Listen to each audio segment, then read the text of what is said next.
There we go. So hello, everyone. My name is Lisa Cooper Luke, in case you're not familiar with me. Marie is off on an assignment as our new Associate Executive Director. As I'm sure you guys are aware, she has accepted that position. So that's why I'm here today. I've worked here at the State Charter School Board with Marie for just a little over a year now. And this is my first director's meeting that I get to run, so I hope it goes well. I do have a letter that Marie wanted me to read to you because unfortunately neither Marie or our new executive director, Paul Kramer, were able to be here today. And they just wrote up a little letter for me to read to you. Because they couldn't be here. And I do want you to know at the outset, it is their letter. They wrote it and they were very kind. So here we go. It says, greetings, esteemed Utah Charter School All-Stars. We hope this message finds you thriving and brimming with the excitement of a new chapter in our charter school saga. Today, our Orchestra of Education has a few key players on different stages. Dr. Paul Kramer is out and about navigating the challenges of hybrid working while learning the charter school landscape of Utah. Miss Marie Stephenson is navigating the intricate landscape of the legislature representing our team at the Capitol today. And let's not forget the invaluable Miss Lisa Cooper, who is graciously lending a hand today in leading our charter directors meeting. While we wish we could be there with you, please know we have been hard at work. The Utah State Charter School Board has outlined key priorities, a roadmap, if you will, for the next several years. We will dive deeper into this over the next few directors' meetings, but would love to share a few high-level points today. So they have a list here of the priorities of the Utah State Charter School Board. 1, building a strong and capable organization and charter school community. 2, increasing innovation and choice in public schools. 3, monitoring fidelity of charter agreement performance measures, financial health, and governance. 4, collaborating effectively with the Utah State Board of Education, charter associations, and the legislature. 5, forming productive partnerships with authorized schools. 6, developing customized performance measures embedded in bilateral charter school agreements for each authorized charter school. 7, ensuring that the executive director has the necessary resources to achieve the State Charter School Board's strategic goals.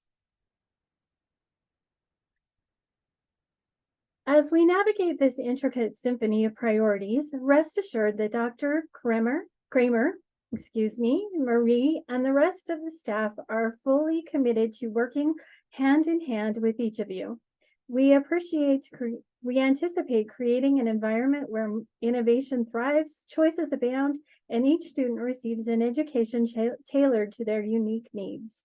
Stay tuned for updates, invitations, and the opportunity to join us on this exciting journey. Let's build a future where Utah's charter schools shine as beacons of excellence. Warm regards, Paul and Marie, SCSB Executive and Associate Executive Directors. So with that, please know that they have assured me Marie has assured me she intends to be back with us next month, and we're hoping that Dr. Kramer will be here as well to say hello in virtual person. So with that, I am going to go ahead and turn the time over to Shannon Greer. She just has a little thing she wants to talk with you about, and I'm going to turn it over to her to go ahead and take care of that. Thank you. And if I have the ability to share my screen? You should, yes. Perfect. Okay. Thank you. I appreciate that. I'm excited to join you today. I wanted to share with you a little bit about next month's training. And it is scheduled for December 11th. The next time we meet together in our directors meeting, we have arranged for Allison Levine and Mary Lynn Durrington. Allison is a professor at the university, excuse me, at Utah State University, and she and her and Dr. Darrington are going to be joining us to talk to you about actionable feedback and conducting teacher evaluations. Last spring, when we looked at the feedback we received from many of you on training that you would like to receive, this was one that was there several times. And so we've arranged for them to and do this training. They've been working on it for about a month now, but they want to make sure that they're hitting your exact needs and the concerns that you have, or maybe some of the challenges you're facing. So they've asked if I would please get some feedback from you that they can incorporate into their training next month. So if you will take a moment and click on this QR code and then leave your feedback on that, I will share that with them and they'll be able to use that. Then in conjunction with that training, we are going to offer a book study, separate from the director's meeting, of course, but this will be a book study in January where she and Dr. Darrington will walk through the actionable feedback text that we will present, that we will share with you, and have an opportunity to collaborate with charter school directors and charter school those who might be in that role in your schools. So if you will please click on this QR code, answer their 2 questions, and then if you're interested in participating in the book study, if you will leave the email address for either you or whomever in your building you would like, we will be in contact and make sure that they have all the supplies they need. Thank you. I appreciate you giving me a moment to just to share what the next December's training will be. No problem. And thank you, Shannon, for that. All right. We are just a few minutes ahead of time. I do have some in case you missed it, but it's going to take a little bit more than 3 minutes. So I'm hoping that Nathan and Jonathan, I do believe they're both here. Nathan and Ankh, I think. I'm not sure. He can correct me as needed. And Jonathan Ray are here. Nathan is the STEM coordinator and Jonathan is the CTE coordinator. And they are going to be talking about CCR and STEM course resources for us today. So you Thanks, guys, Lisa. if you're ready, go ahead. Yeah, if you can hear me, thanks so much, Lisa. I appreciate it. My apologies for having a cough drop in my mouth while I'm speaking. As you can hear, I'm a little bit of a frog this morning. I feel okay, but my voice is not in a great space. So my colleague Jonathan and I have created some resources with a team of stakeholders from across the state associated with college and career readiness. And so we have these course resources. We just wanted to continue to make sure that everyone is aware of, and that you know that they're available to you to use in whatever way you think is the most effective for you. So I'm putting a link to these course resources in the chat now. So this link will take you to a web page that has not only some standards, some strands and standards for a college and career readiness course, which is a high school course that's targeting 9th through the 12th grade students, but also a couple of other resources that I wanted to point out that are within those standards, because this looks different than a lot of other sets of standards that we have in other subjects. So if you scroll down to the second page, what you'll see, it says course resources. And there's 2 links. One's to the resources by strand standard and one to the performance tasks, descriptions and rubrics. And if you click on those 2 resources, it'll allow you to pull up a Google folder, which has instructional resources aligned with each of the strands of that course. So that as you're building out a college and career readiness course, or maybe you already have one that you want to help your educators see resources to, you can use these as you see fit. And for that second link, what it'll take you to if I can get back to the original page, is our performance tasks and descriptors. So as you all are probably aware, there's a lot of research and kind of community opinion that cognitively rigorous experiences for students not only include more retention for that information, but are also more engaging and kind of support a larger range of learners in being able to engage in them. And so what you'll find when you go to this college and career readiness performance task Google Sheet is that there are a number of performance tasks aligned with the tabs along the bottom of this sheet that are also aligned to the strands and standards for this college and career readiness course. So for each one, you'll also notice that the kind of rubrics that we build associated with them are aligned to the portrait of a graduate characteristics. So you'll see them identified at the left, where it says indicators, there's wellness, communication, lifelong learning, and personal growth. These align with our portrait of a graduate characteristics and the strands and standards that were built for this course. So as you kind of filter through each of these tabs, it'll give you a kind of starting place to be able to build performance assessments associated with the entirety of that college and career readiness course. So Jonathan, maybe you want to talk a little bit about kind of the structure of the standards and anything else that you want to add about the college and career readiness course. This course lives in teaching and learning, but it was structured based on the CTE strands and standards and performance indicators work that they've done in the past. And I'll go back to this page.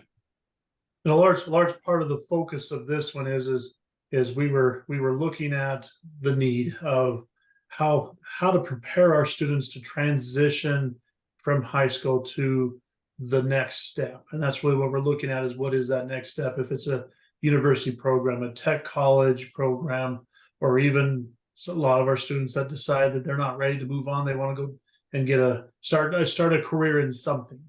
And so that's a large part of the purpose of this is to help students to start really thinking of that transition process, help them do some of the research and prepare them so they can make the right decision. And so part of it is trying to adjust to that problem of how many of our students move into college and that freshman year they fail out because they were not adequately prepared in some of that knowledge. So that's kind of the purpose of a large part of this course. As you look at the different strands and standards that are in this course, where Nate's at right there is really looking at what exactly would a student need to be prepared to make the right decisions. And of course, this is a course. It is a 9th through 12th course, so it's designed to fit into what you as an LEA decide is what your students need. So there's flexibility in that sense. It does tie to concurrently with some freshman level courses that we have, the student success type courses at our universities level. There's several across the state. And so there is that option where like I know at UVU, it is a requirement for the freshmen to come in and take a course. This is, again, if you've got seniors taking this course, and they plan on going to UVU or wherever else that offer that same type of course, it's helping them, again, get advanced into that area. But really, again, it's looking at that. What's the return on investment ideas that they're looking at as they're making decisions, really looking at the process, especially for a lot of our students who, if they are looking at going to our tech colleges or a university, they don't know the process, or if their parents have never done it, this helps them see the process. It gets them prepared. So it's not, we're trying to remove some of those barriers that potentially, that if that's where our students want to move to, they can do that, as well as the financial opportunities they may potentially have if that's what if they want to look between scholarships and financial aid. As well as if you go down to the next one there, the strand 3 is really looking at what does it mean when they move into that next level of being an adult, and how can they be successful in navigating that new world as well. And so it's helping, again, that transition through that.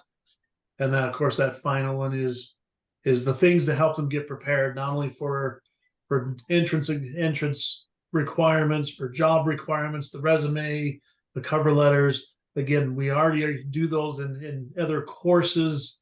This helps it just put everything into one course that will help them through that process. Also, I don't know if any of you were in that step. I mean, the first time you filled out a W-2, many of us had to do it by ourselves. We may not have had a parent there to guide us. So again, familiarizing our students to be able to make those decisions when they go through that transition. Again, it's just helping them through the process is really the process that we've created through this course to move our students and help them be successful. And again, that's the high level, is helping our students be successful. And so that's really the center goal of all this. Yeah, thanks, Jonathan. So just to underscore a couple of things that Jonathan mentioned, we partnered with institutions of higher education in creating this content. And so it is aligned to some of the courses that they offer. I think we now have 6 of the 8 public institutions of higher education that have a concurrent enrollment experience aligned to this course. So that's a possibility if it's something that works for your community. And we also worked with our CTE specialist who was in charge of college and career awareness and financial literacy, so that this course fits in a kind of course progression from middle school into high school that is coherent with the college and career awareness expectation that students are taking in middle school. And it fits like interfacing next to the financial literacy expectations of the course that the student takes in high school. So we tried to make sure that it was as coherent as possible with the systems that it was built within. If you have any questions about these resources or want more information about the concurrent enrollment aspect or anything in those regards, Jonathan and I can throw our emails into the chat, and feel free to shoot us a line. You'll also find this course on both the CTE webpage as well as the early college webpage if you lose this link through the chat. For some reasons, in the early college webpage, it's under courses, and then you'll find it at College and Career Readiness Course Standards. So, Jonathan, any final thoughts on CCR before we move on to some other stuff? Yeah, any questions from the group that may have us that we can answer real quick right now? Yeah.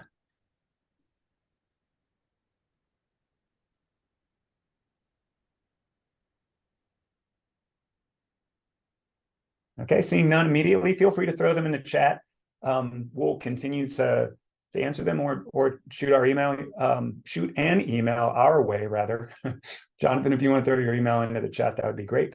So I'm also here with another one of my colleagues, Isaac Pitcher, who's the STEM Endorsement Incentive Program Specialist. And we wanted to also remind you about some exciting things that are happening in the STEM Endorsement Incentive Program space, or what we call the STEM EIP. This program is allocated $1.2 million per year. That is all flow-through money straight to teachers who have a STEM endorsement. Now, to be clear, or who are acquiring or who have acquired a STEM endorsement, rather. When I say STEM endorsement, I don't just mean the elementary STEM endorsement. I mean any of a number of endorsements that fall within the STEM area. So this is including science, it's including a number of CTE endorsements, and it's including mathematics and a number of others. I think we have over 50 endorsements that qualify for the program. And there's 2 opportunities within the program that we are excited to show you about. I'm going to put a slideshow that has the kind of program specifics in the chat. And so the 2 circumstances in which teachers can make use of these funds, one is a reimbursement and one is an incentive. The reimbursement opportunity is after teachers have taken a course to pursue for some STEM endorsement, any of the qualifying endorsements, and you can find those qualifying endorsements on our FAQ page, which is linked in the slide deck. Isaac, if you wouldn't mind throwing the FAQ link into the chat as well. So you can get the qualifying endorsements on that FAQ, but a teacher can receive full reimbursement for course expenses up to $1,500 in secondary or $500 in elementary endorsements. in order to pursue any of those qualifying endorsements. So in almost all cases, this pays for the entirety of the course experiences that are necessary to achieve a qualifying endorsement. Additionally, we now have money, or we're now allocating some of that money, since we scaled the program up, to provide incentives to educators who achieve those endorsements. So not only can it help educators in their process of getting to being endorsed, but it also rewards them for getting across the finish line. Effectively, we're trying to incentivize folks getting to the end of that process and not just building their professional learning, because we know the teachers that are endorsed in their content areas have better outcomes for their students. And so each year, that $1.2 million is totally flow through funds to educators from across the state in one of those two circumstances. So we, during this most recent fiscal year 23, we reimbursed for over $750,000 in teacher courses across the state, which accounts for over 650 courses and over 350 educators that were kind of engaged in this process. The incentives were in the range of about $500,000, which is good news for us, because it means we've scaled the program big enough that we're starting to spend down some of the carry forward funds that we've had over the past couple of years. And we're excited that we're able to kind of touch teachers from across geographies and communities across the state. So the process for acquiring this money is kind of laid out within this slide deck. But ultimately, all you need to do is a teacher gives you the information or participates in a cohort that is a part of this program. And then you kind of go into the Qualtrics survey and check off that this teacher has indeed done the things that they say they have. They provided their transcript. They passed with a C or greater the course in question. And then we allocate money to you as an LEA, and you give that money to the teacher.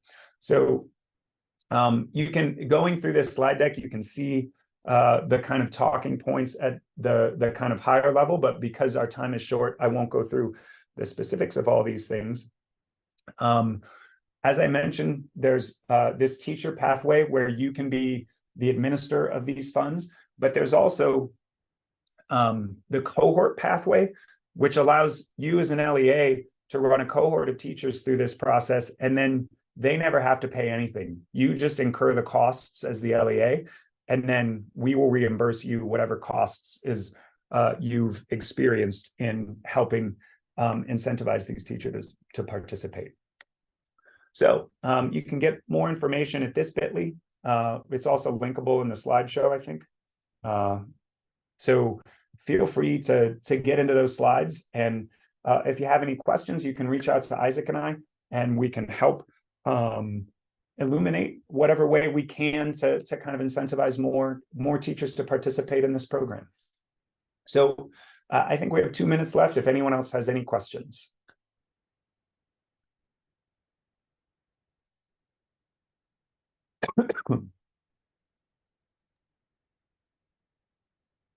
Okay, so seeing none, Isaac, if you want to throw your email into that chat. Oh, you got it. You're on top of it. Thank you. Isaac, what did I miss? Anything else that we needed to let them know that I forgot about? No, I think you covered it. I would encourage everybody to look through the FAQ, and all of the details about the program will be in there. Excellent. All right. Thanks all for your time today. Again, my name is Nathan Ock. I'm the STEM coordinator and also the PCBL specialist at the Utah State Board of Education. And we appreciate your time and look forward to getting to collaborate on either of these two opportunities. Thanks all. Thank you, Nathan and Jonathan. Good information. Thanks for being here today. All right. Well, next up we have Holly.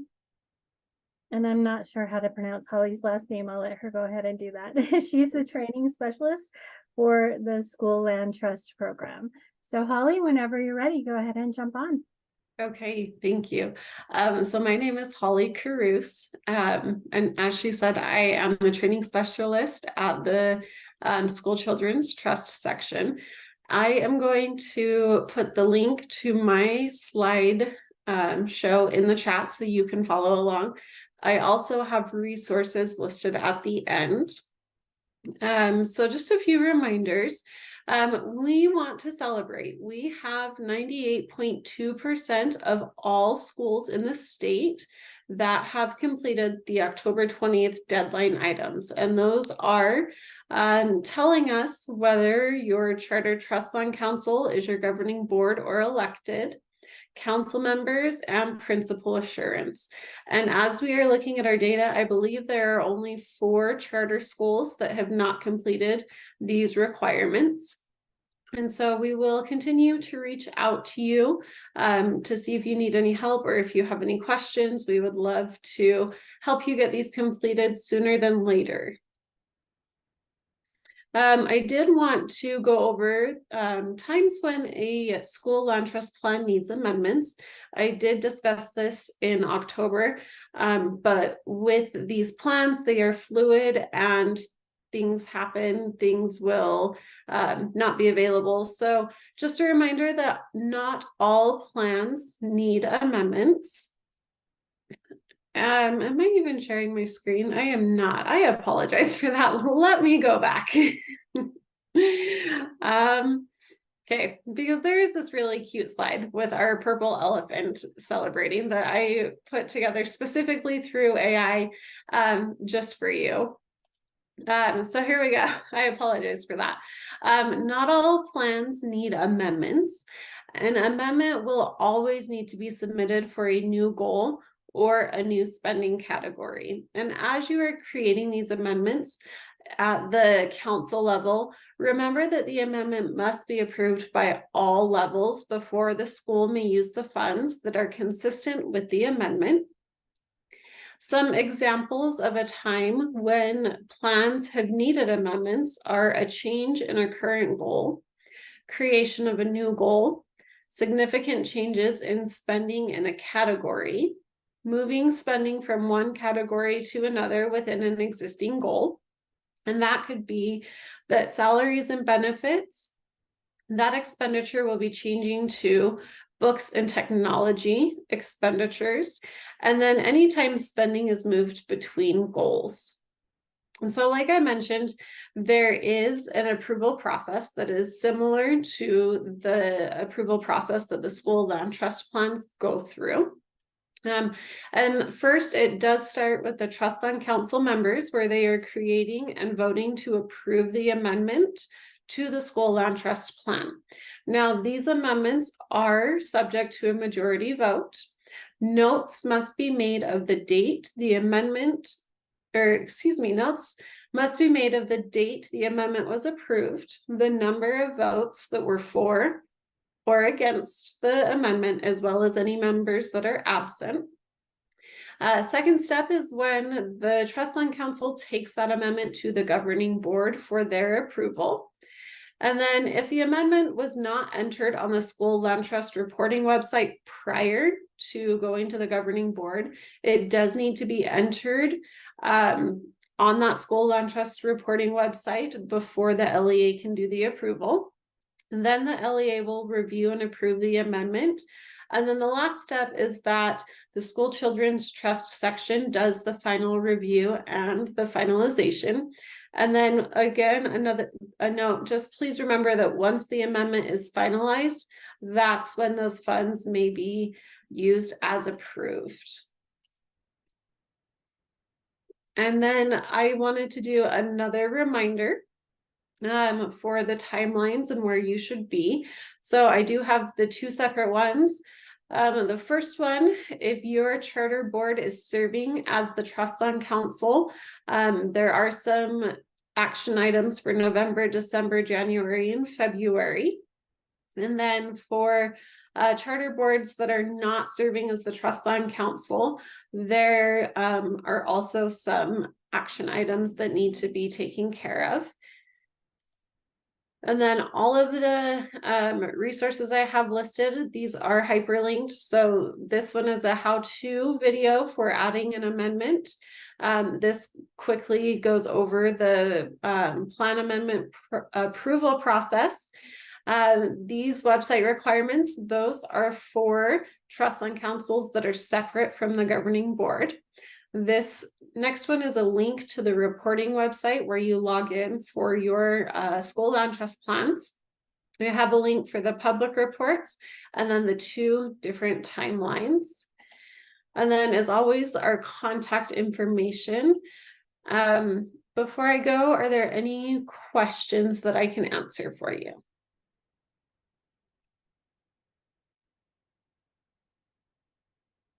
Okay. Like I said, if you do have anything, here are our contact. You can always email us or give us a call. Thank you.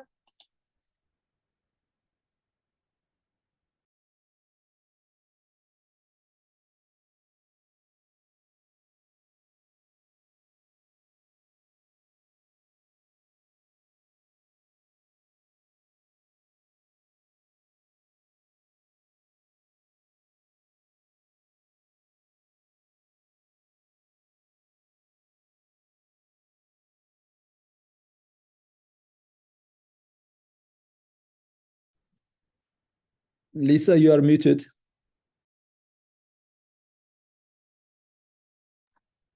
Thank you. So sorry about that. Oh my goodness. Okay. So our next presenter is going to be Holly Bell, but we are a little bit ahead of time. And Holly, are you on yet by chance? Okay, I'm not hearing Holly, so we're going to go ahead and jump into our in case you missed it for November. So I'm going to share my screen really fast.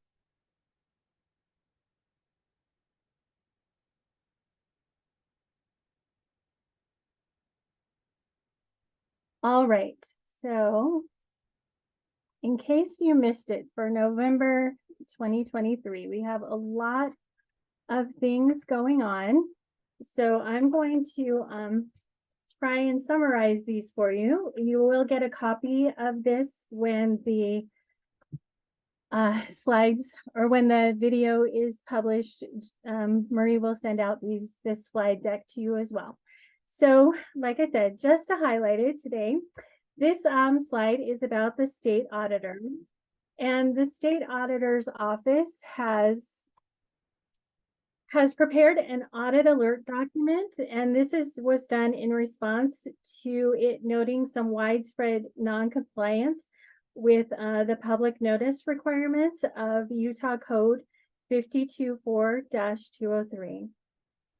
And these requirements, the 5 areas that they've noticed for non-compliance were that the entity should be properly listed on the public meeting notice website. The entity should publicly post pending and approved minutes of public meetings.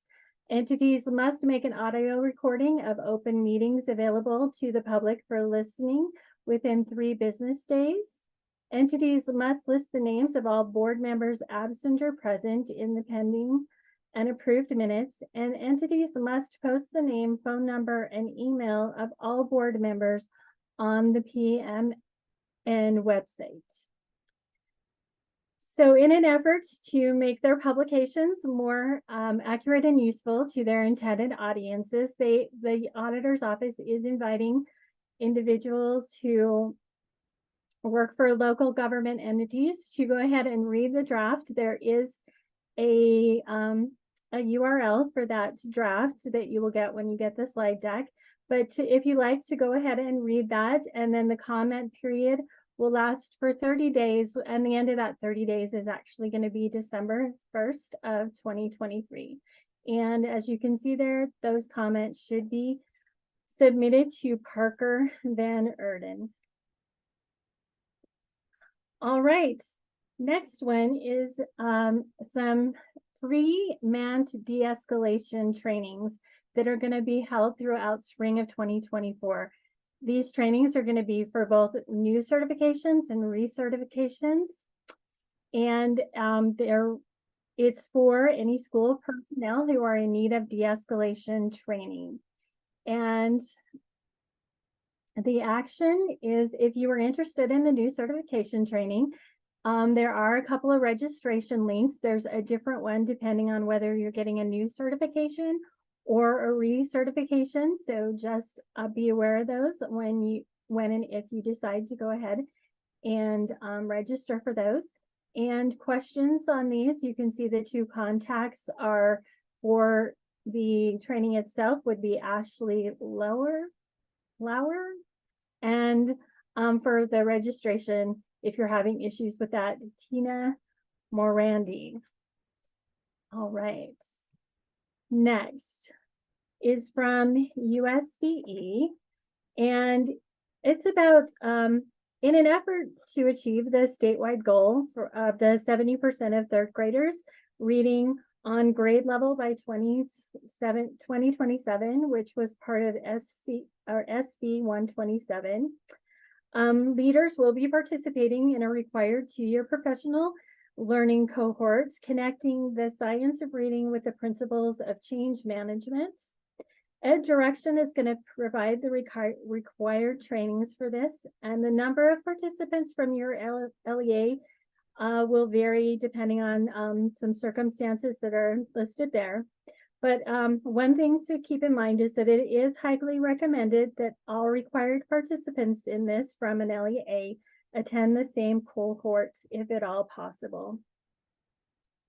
Additional information with regard to this is that elementary principals, principal supervisors, and literacy specialists are required to participate in this by 2026. And they want you to encourage your LEA literacy directors, principals, supervisors, and elementary principals to review a flyer. I do not have that flyer. It does say that it is attached, but I did look and I didn't see it.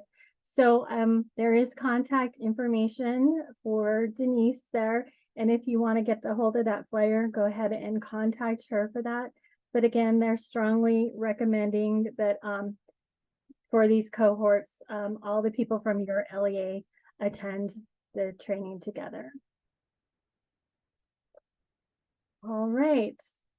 The next one, Better Days, has launched its 4th annual She Started It All for Us student art contest. And this is a great way for kids learning about women in Utah history, to learn about women in Utah history. And they would love for the charter school teachers to consider making this class an assignment.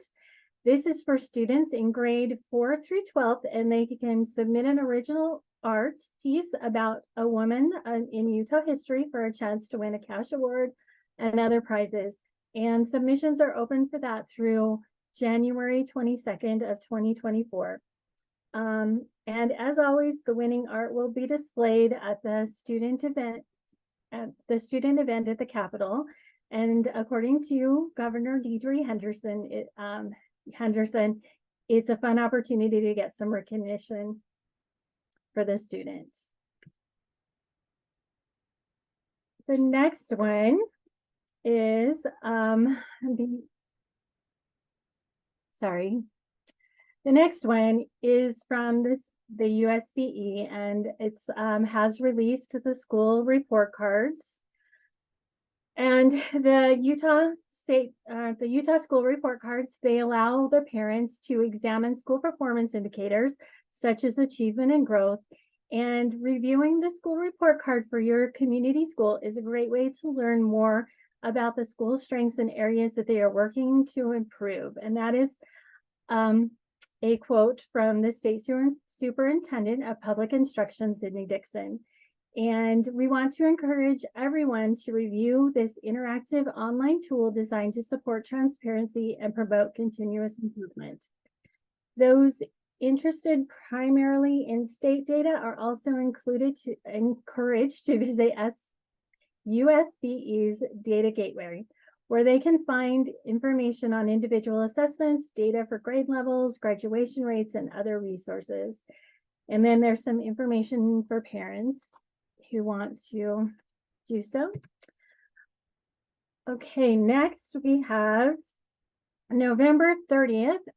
We just have some dates, I'm sorry, from USBE of some important reporting dates. So on November 30th, the audit report is due. That should be sent to school finance, and a file with it also needs to be on file with the Office of the State Auditor, and you can see the address where you can do that there.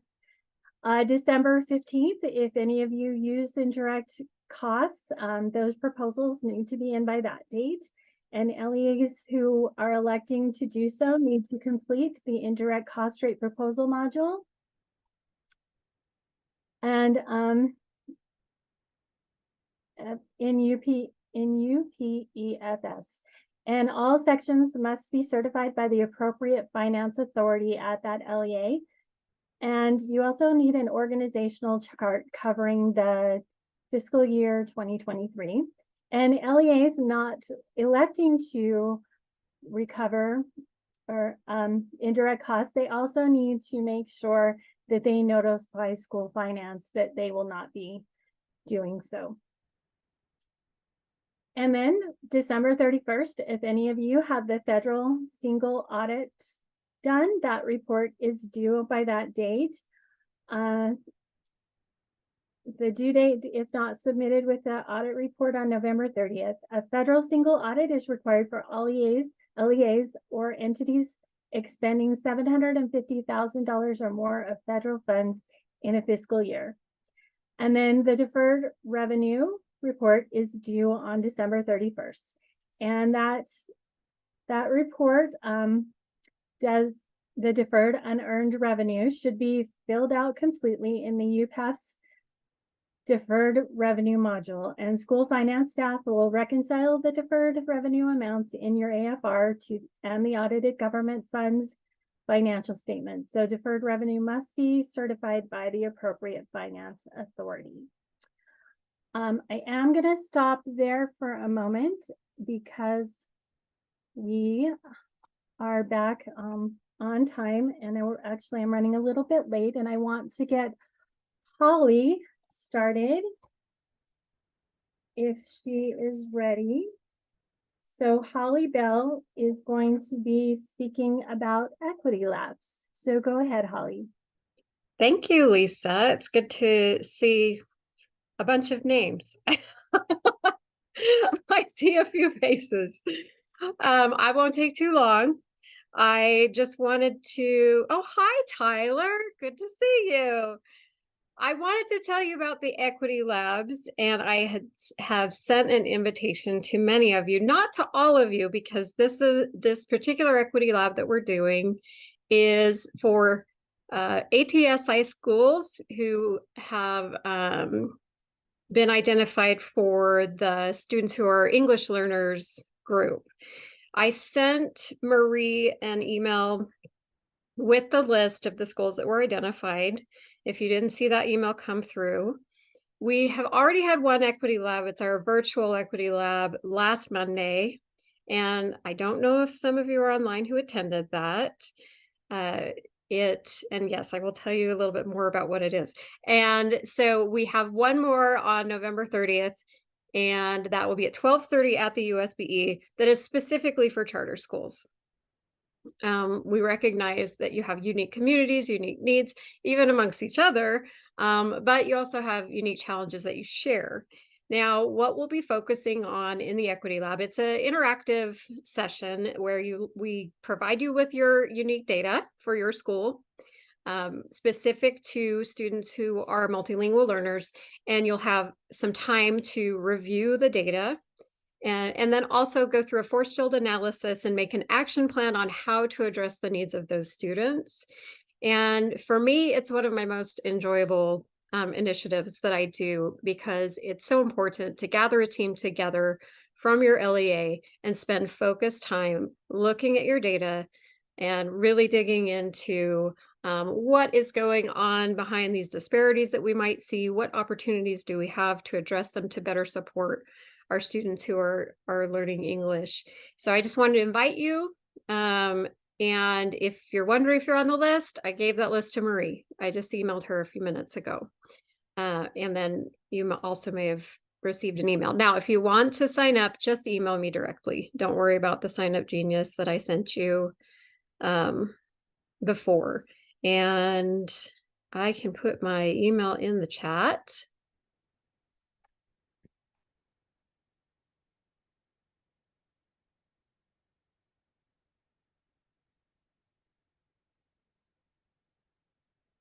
Oh, it just did something really bizarre. So, hold on one second. So for those of you who don't know me, I'm the Student and Family Rights Specialist at the Utah State Board of Education. And I just wanted to throw out there to you that whenever you have questions about Section 504, Title IX, Title VI, educational equity, please feel free to reach out to me. And I also provide training. In fact, I'm providing a training on supporting LGBTQIA students and the laws around that on, let's see, I think on Wednesday with the Utah Charter Association, I want to say. So it's Wednesday at noon with the Utah Association of Public Charter Schools. So if any of you are involved in that, I'll be providing a presentation on that on Wednesday. And just feel free to reach out, and if you need any assistance or training, things, you know, for anything for me, I'm happy to help. And so, do you have any questions about Equity Labs or anything else while I'm here?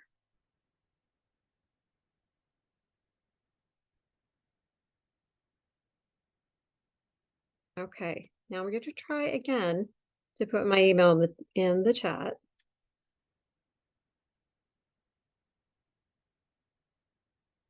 Okay, so just reach out anytime. I appreciate the work that you're doing, and I'll let you get back to your agenda. Thank you, Holly. I appreciate you being here. Sure thing. Take care. Okay.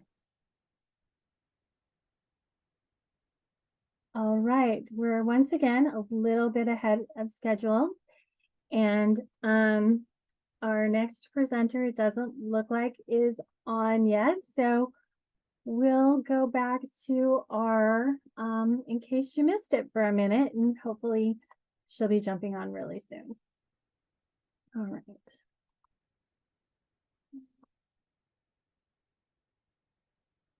Okay, so again, from USBE, we have the Utah State Charter School, the Utah State Board of Education is seeking public feedback on the Utah K-12 Comprehensive School Counseling Program model. They're asking for that input from all K-12 public school stakeholders, and the feedback will be collected through December 1st of 2023.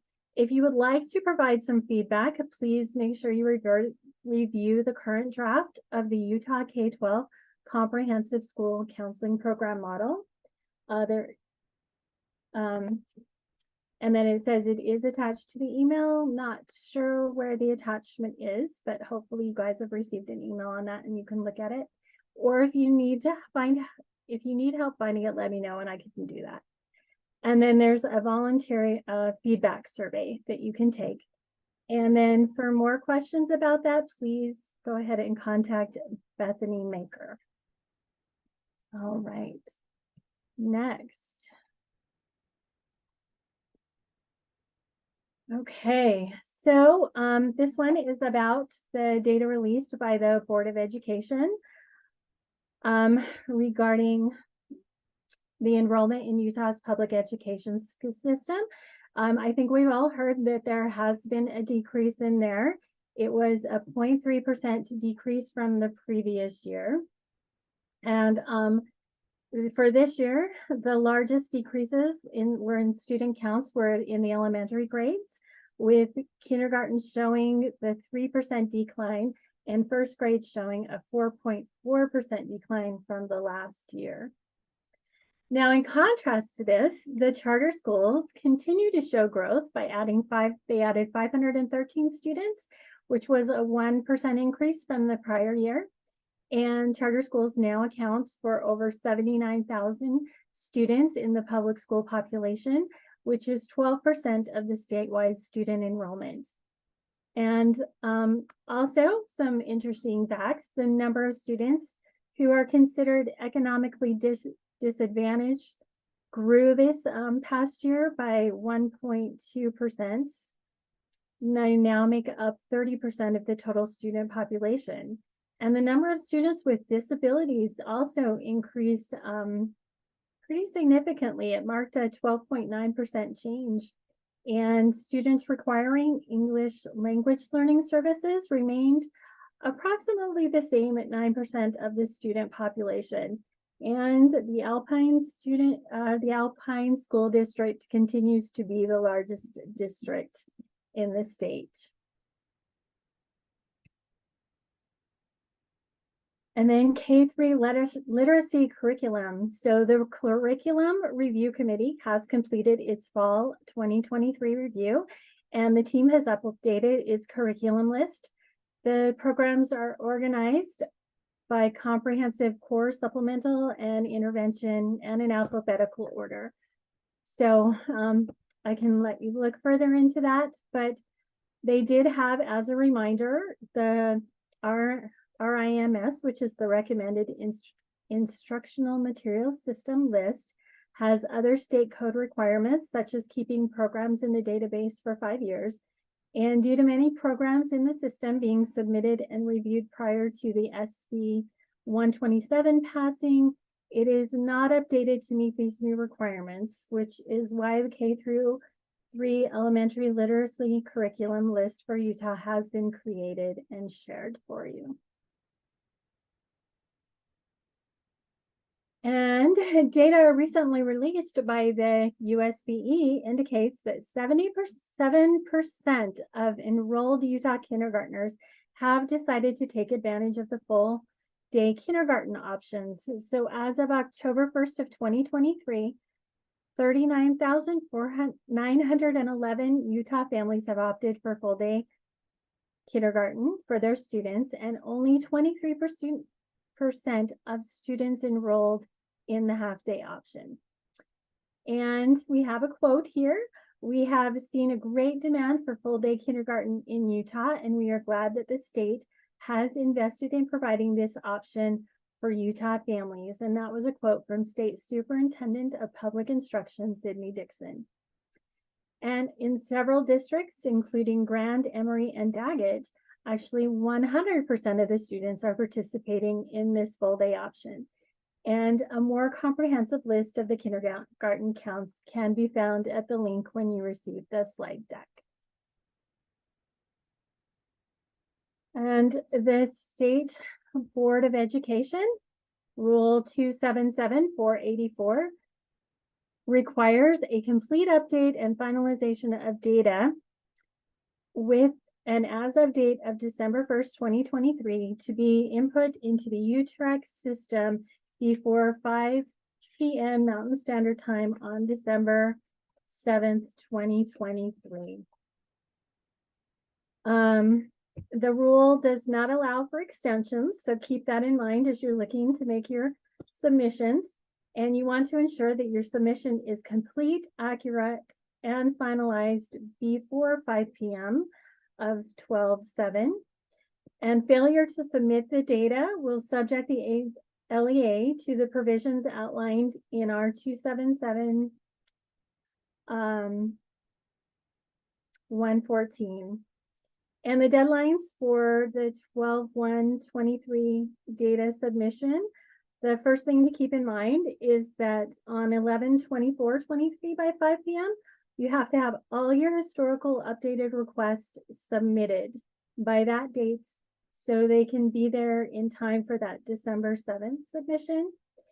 And this December 7th submission needs to be completed, finalized, and submitted so that they can update the 12/1 data and data points to review regarding this are that the SPED enrollment and preschool enrollment and SPED and regular homeless, immigrant, and kindergarten types need to be in there and correct.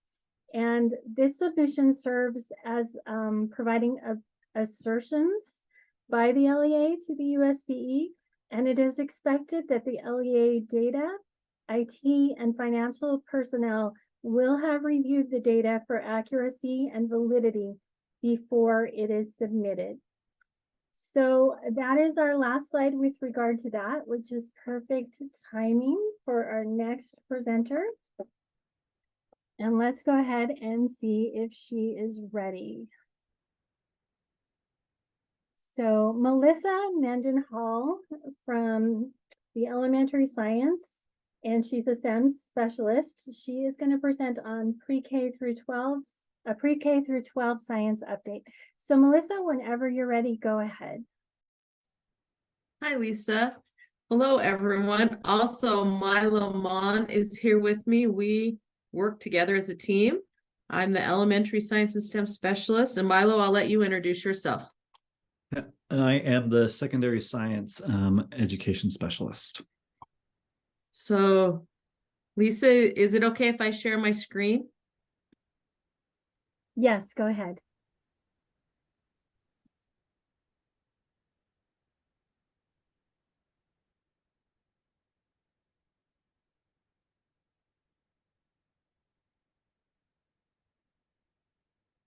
Hey, is that working for everyone? Looks good. Great. All right. So Milo and I are going to provide with you an update for what's happening in the pre-K-12 science realm right now. We're pretty excited about what's going on and some things that we want to share with you. So I'm Dr. Melissa Mendenhall, and Milo introduced himself. He's amazing. I'm so glad that he is on the team. It's great to have him. How long have you been in your position, Milo? Almost a year and a half now. What a fabulous person. We're so lucky he's there. I've been in my position about 4.5 years. So both of us are fairly new, but we're eager to get a lot done. So that's good. Okay, so our agenda for this update is we're going to share with you instructional expectations of the standards. Our standards changed for 6th through 8th grade in 2016 and for K-5 and 9-12 in 2019, but that included major shifts. It wasn't just wording, major shifts to what we're expecting educators to do. So we're going to share those shifts with you. Then we're going to give you what are the results of the state science assessments currently, help you kind of deconstruct what goes into the school report cards, because that's important for you to know. We'll share with you what supports we've created for science for our educators and for you, and what upcoming supports we're working on this year. So to start out, Milo is going to help you understand what are the instructional expectations of our SEED standards. Yes, wonderful. Thank you, Melissa. So as Melissa kind of mentioned, 2016 was when we shifted to what we refer to as three-dimensional instruction or science instruction. Melissa can go to the next slide.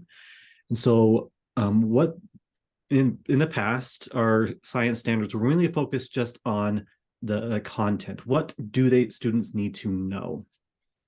But when in 2016, we shifted to what we refer to as three-dimensional instruction or three-dimensional science, which integrates together not only what students know, but also what they do and how they think, and that integrates them together. And so the idea of like what scientists and engineers do is what we refer to as the science engineering practices. And so we wanted students to actually do things that scientists do. So like asking questions, planning and carrying out their own investigations, analyzing and interpreting data, actually doing what a scientist does. And then the cross-cutting concepts is kind of like the lenses that scientists use to think about different things and how they frame their thinking to help them understand what they're observing, what they're seeing. And so that's the cross-cutting concepts. And it includes things like looking for patterns, looking for cause and effect. What's the structure and function of things that we're looking at here?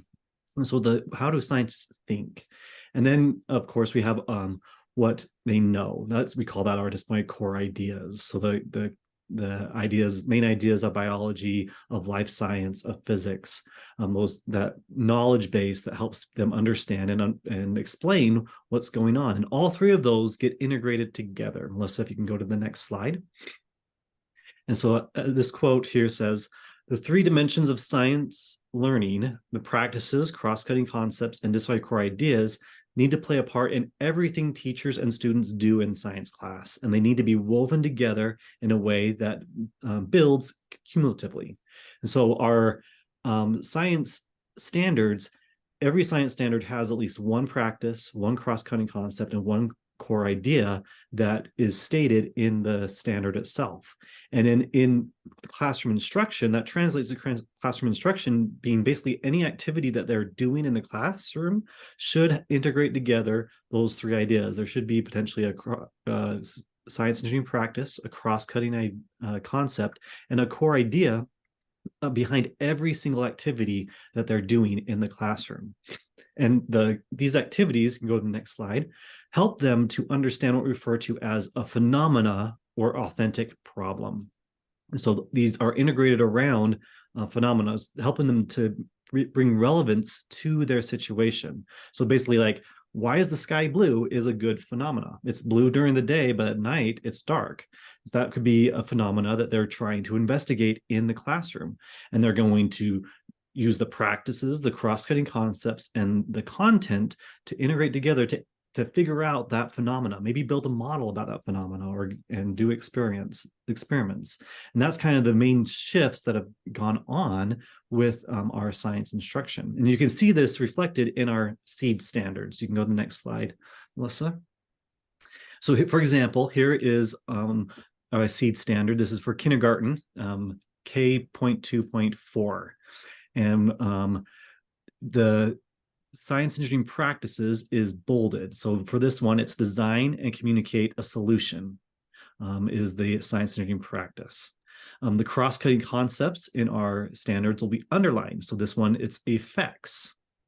And so the effects is what they're doing. And then this way, core ideas is the rest of the normal font that is there, kind of illustrating what is present there and the content that they need to know. Now we also integrate in engineering standards. And so the engineering standards will be italicized, which you kind of can see there in the standard. And then there's also some additional emphasized statements and example statements that could be present. They are not present in every single one, but they could be there. And then you'll see in parentheses the disciplinary core ideas. They've been numbered and labeled as well. And so those are the specific display core ideas that this standard hits on. This one being Earth and Space Science, ESS, and then some engineering standards, since it's an engineering standard as well. So and we'll show you in a minute documents where you can see. So for like ESS 3.c, what exactly is that? We've created resources for teachers. So we'll show you those in a minute. Yep. And that's it. I think I've got for me. So Melissa, I hand the torch back to you first off, is there any major questions, comments, concerns before jumping to the next item?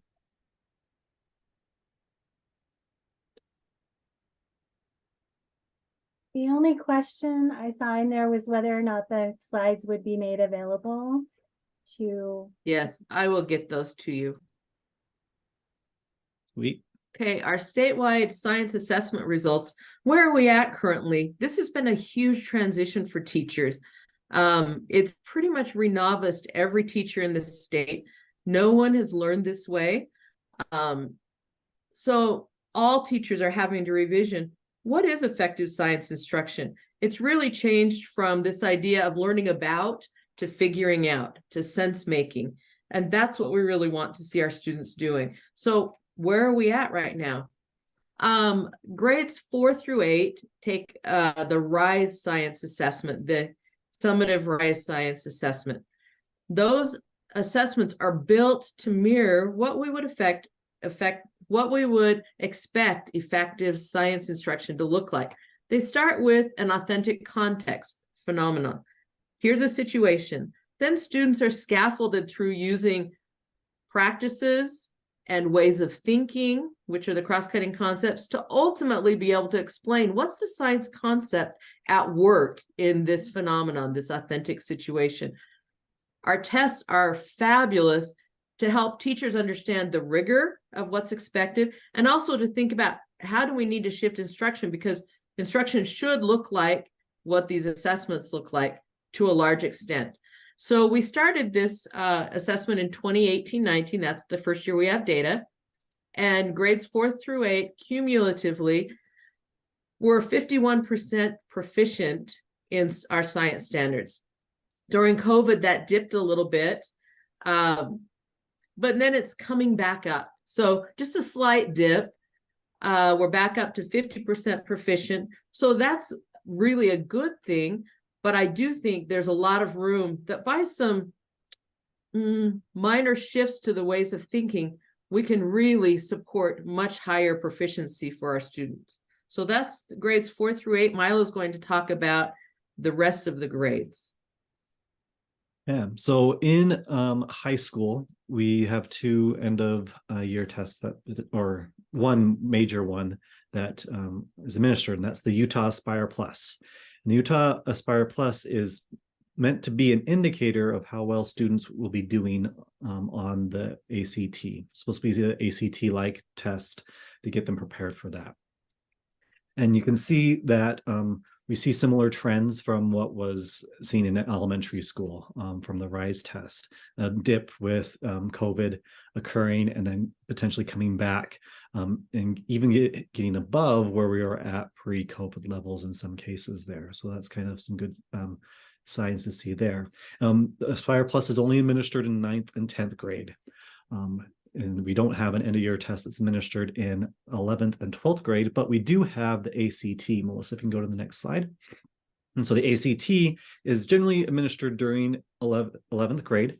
9th grades and 10th graders can take it as well as 12th graders. But for the most part, Utah, all 11th graders take it in Utah and whatnot. And so you can see again, we have 2020 looks like the score is a little bit higher than 2019, but that could be because of COVID. And then we did get that drop of COVID that occurred. And then we're seeing that we are coming back to pre-COVID levels and even surpassed 2019 in terms of our ACT score there in this most recent year. And so that's where we're at in assessment results. Any questions, comments, or concerns you'd like to bring up? I have a question, Milo. Yeah. On your science 4 through 8 average, it looked like it was just above 50%. Yes. About 50%. And then when we start hitting the high school years, can you speak to why you think we have that drop? Because I mean, 30% is not much to write home about. Right. Is that a test alignment issue? Is that where is the disconnect there? That would be the major thing, because the RISE test and the Aspire Plus test are very different tests and they are testing different things. The RISE test is more aligned to the Utah's core standards. The Aspire Plus is content agnostic, and so it does not address the specific standards that they would have been taught in that class. And so the idea is, if teachers are teaching the science engineering standards, the SEED standards, and are getting students to actually do the practices and do the cross-cutting concepts, like they should be doing well on the Aspire Plus as in addition to the RISE. Will it ever actually match it?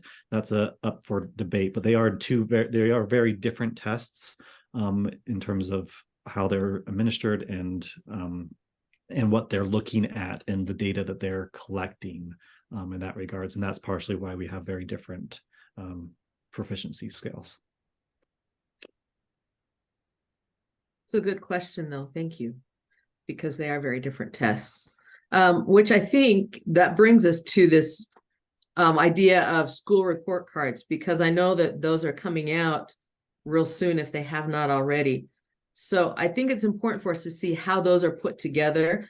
Not that we're teaching too many tests, but I think it's important for us to understand, especially in elementary, there's been this misconception that if we only focus on ELA and math, that's really all we need to do.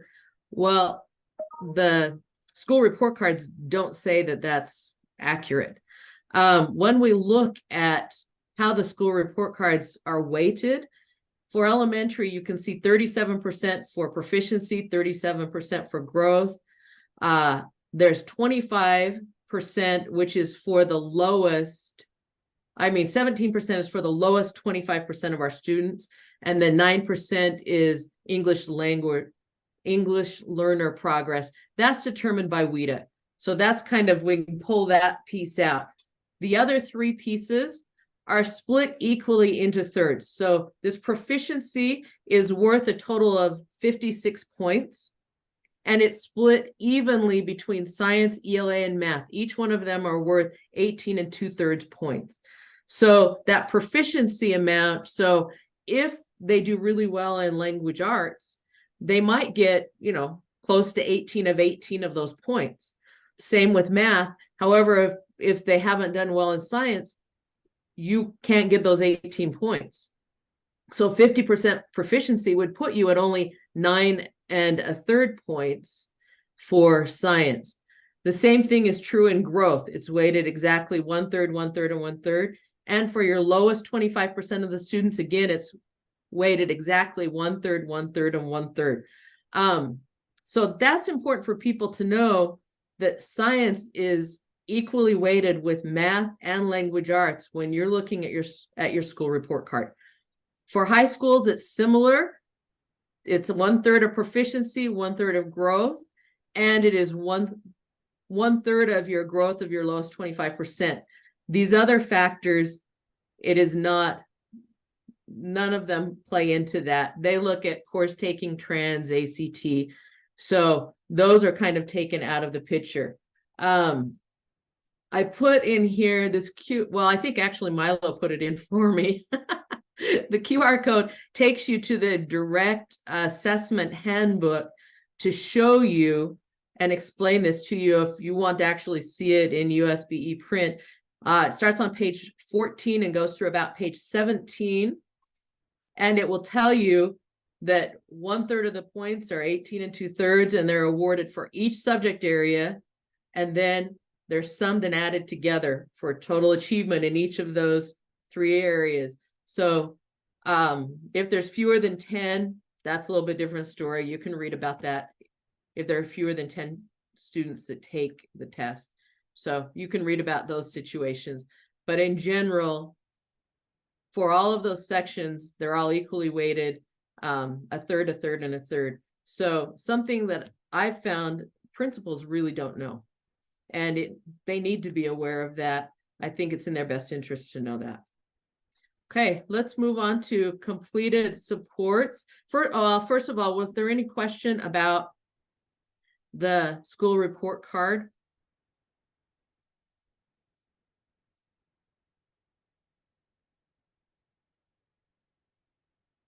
Hey, that's awesome, because I was going to say, go ahead and talk to assessment about it. It's their handbook.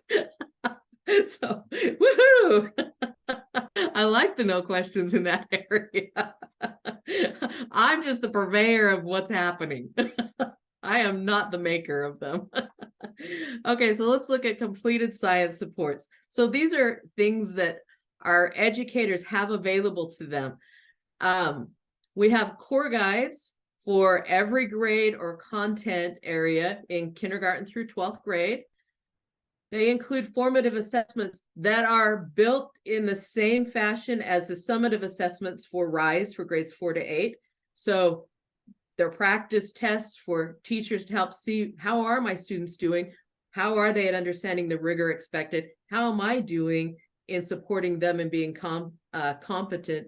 What should I adjust in my instructions? So the core guides are great. We have a UEN Seed eMedia Hub that I'm going to show you a link for in a minute.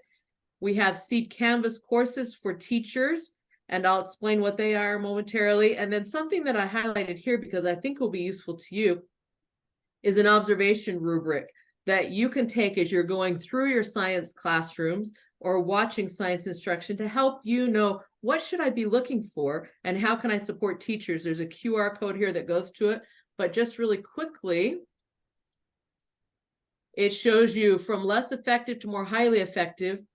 What might I need to be seeing? So it gives you really some just 3 quick areas and then a debrief with teachers to see their thinking behind why they did what they did, where you can see what is going on, what might be the next step to support teachers shifting towards more effective instruction. So that seemed like something very relevant to this audience. When we look at the core guides, there's a section for every single standard that said, for the 3 dimensions, this is what students should be doing. This is how they should be thinking. This is what they should come to know. There's phenomena provided for where do we see these science concepts in students' real world. We provided phenomena possibilities. There are also the formative assessments that we talked about. There's a proficiency evidence statements right in there to say, what would proficient student work look like? It tells you right in these core guides. There also there's a section on discourse and vocabulary. How can we support science discourse in the class and students using appropriate terms? What would we expect to be seeing? So those are all built right into this core guide. So the QR code is there for you. That's something you may want to look at and make sure your teachers are aware of. Also see Canvas courses. This top one is about implementing the SEED standards. It shows the major shifts and supports teachers with resources. It's a fairly in-depth Canvas course. They can take it on teachers can take it on their own time. It's self-paced, there's no fee. And if they complete it, they get 2 USBE credit hours that they can put on their transcript. The other courses, K through 8, are to help teachers understand what is the science content that they'll be teaching. A lot of those teachers, science wasn't what they went to school as their major discipline. So they might not understand what some of the science concepts are that they need to teach. These courses hone in for every standard. What science concepts do teachers need to know? What's the background on that? Those are just being revised and changed within the next month.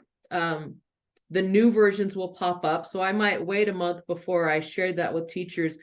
The new versions that pop up will tie directly back to the core guides and will help teachers see the learning progressions of where students have come from in the science concept, where they should be at this grade, and where they're going. So some good additions that will be coming in the revised version that will be out within the month. The UEN CD Media Hub, hugely successful. It has collections of excellent science resources. They're by grade. There's also collections by community, such as PhET simulations that teachers could use, or different lesson plans from, the Natural History Museum or Loveland Living Planet Aquarium. So there are different collections that are available along with grade level collections. And as you can see, there's been 361,000 hits to this site. So teachers are using it. So I would make sure your teachers were aware of it. It's a great place to go for them to think about resources and lesson plans that they might use to support their curriculum. Okay, as you can see, this is professional learning that we provided in the past. We've tried to provide a lot for teachers. Our biggest problem is helping teachers know what's available. So that's where I think it's important. We will try to send that out to you through your listserv, and it would be helpful to us if you pass this on to your teachers so that they knew what opportunities there were. So we are going to let you know what we have coming up this year. Now Milo's going to fill you in on the last piece of our presentation. Yes. Some upcoming science supports. You can go to the next slide, Melissa. So one that already started making public, or that we're working on as a long-term project, so we refer to as the Science Education Toolkit, the acronym USET with that. But we were talking with our science leaders, and we were looking like, how can we better support this shift to three-dimensional science instruction, to high quality three-dimensional science. And so we came up with this idea to make these toolkits which focus on specific aspects of the science of high quality three-dimensional instruction. And so we've been developing these one-pagers that we're putting into what we refer to as the toolkit. And each one-pager focuses on a specific aspect of it. So like using phenomena, like how do you choose and select high quality phenomena? How do you integrate the three dimensions together in your instruction? How do you use disciplinary literacy in science? How do you effectively use discourse with your students to get them talking about science, to figure out what they need to about the phenomena? So the different aspects, and so it talks about, each one pager talks about what it is, gives a breakdown of what it looks like in the classroom, and gives a rubric for how teachers can use that or can assess their own where they are at in terms of implementing that aspect of high quality three-dimensional science instruction. And so that's something that's great. That, and the QR code there, Melissa, is what takes us to that, I believe. That's what, yes. QR code. So and that those are hosted on the CD Media Hub that Melissa was talking about earlier there. Secondary science is making revisions to our formative assessments that are in the core guides. We got feedback that we could need some revisions made to them, and so we're in that process right now, making those revisions, and they should be completed and published by February or March. We're looking to get those published back into the core guides. We are also working on adding writing prompts to our open educational resource textbook. We have an OER textbook that's posted on the UAN website. And we're going to be adding writing prompts to them. So three-dimensional writing prompts for students to be able to, and teachers to be able to use in their classroom if they're using the textbooks. We're continually adding stuff to the CD Media Hub. So always check back to see what else could be there. And we're working on creating what the PK-12 science framework. And so what does science effectively look like on a systems level with both educators and educational leaders, and implementing that in the classroom. So that hopefully will be coming out here soon. We're also providing professional learning opportunities. We're currently implementing a three-dimensional science instruction institute for both teachers and instructional coaches to see like what is three-dimensional science and what does it look like. We're working with teachers or coaches to help them to coach three-dimensional science. We're also working with teachers that are unfamiliar with three-dimensional science still. Even though we've been doing it since 2016, there still are a good amount of teachers that are still unfamiliar with what are the shifts that have occurred. And we got the STEM Institute that's going on, helping teachers, especially at elementary level, to develop that culture of STEM within their classrooms. Doing presentations at both the Utah Rural Schools Association and the Utah Science Teaching Association, and involved with recognizing great science teachers with the PAIMST, which stands for the Presidential Awards for Excellence in Mathematics and Science Teaching. Hey, just of a quick note, I'm one of the co-facilitators for a new STEM advisory team that will start having 3 times a year STEM, what does STEM instruction look like, STEM education in our state. Those will happen 3 times a year. Anyone is invited. So I will send an email about that to put on your listserv so that you can come to that meeting if you would like. But the advisory team that determines what this meeting will contain, we have spots for 2 charter schools. We had 2 and they dropped out at the last minute. So if you would like to be on that advisory team, we work with higher ed, informal, the school districts, the state, the STEM Action Center to decide what would STEM education look like in our state. If you would like to be on that advisory team, if you will please email me. We have slots for 2 people. And I also just had one team drop out of the STEM Institute. They had a major problem come in. The STEM Institute is 6 days. It looks, subs are paid. It looks at what is effective STEM instruction for your culture. And there are people here, like I see Lakeview is here, some people who have participated in the past.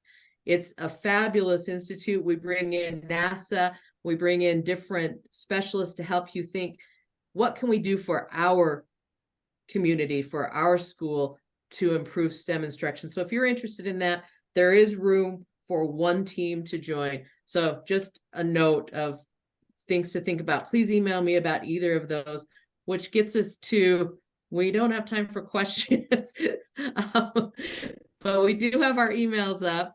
So please email us any questions that you have. We're excited we could be here today. Well, thank you, Melissa and Milo, for being here and sharing this information with us today. We appreciate it. I will get the PowerPoint to everyone. All righty, so next up we have Ben Rasmussen from Law and Professional Practices, and he's going to speak about UPPAC reporting changes. So Ben, whenever you're ready. Thank you. I'm happy to be with you this afternoon. Let me see if I can share my screen here real quick. All right. My name is Ben Rasmussen. I am over the Utah Professional Practices Advisory Commission, and I wanted to take a minute to chat with you because the board has passed some changes to the UPAC rules that we want you to be aware of, as it will affect your reporting obligations primarily, but they've also made some changes to the educator standards that I think you'll want to be familiar with so that you can train your educators on those issues going forward.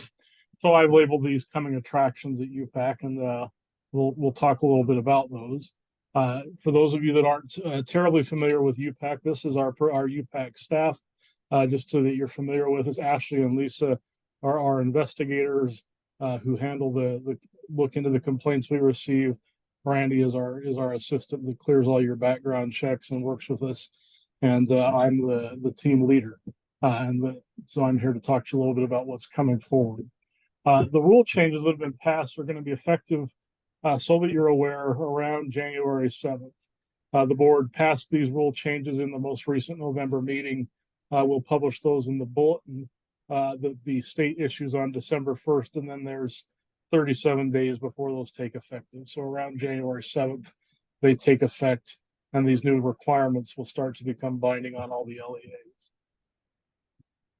The first change that the board made, I wanted to highlight, although it won't have a big influence on your LEAs, but the first change was made to the definition of boundary violations that you find in our administrative rule.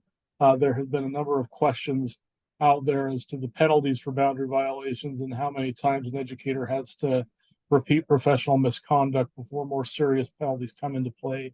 If you're interested in that, you can take a look at that.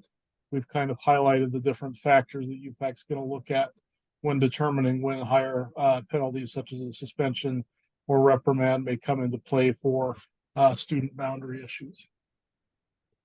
The more relevant changes that will affect your charter schools come into play in a couple of others. The first one I want to highlight is in R277211, and that deals with how UPAC deals with allegations that are referred to our internal audit hotline. Many of you may have had a situation where the audit team has referred something to your local school board that was reported to USBE, and they refer that along to you. They refer many of these, if they involve an educator, a licensed educator, to UPAC, and tell us that we need to look into what's happening. So what will happen here is that the executive secretary has to refer all these cases that are referred to the audit hotline now. All these cases have to go to UPAC to determine if the state should look into them. So specifically, we've added language in section 5 that affects your schools because the USBE internal audit department shall refer to UPAC and the LEA any complaint against an educator that would violate the educator standards. And then the executive secretary, which is me, that's what we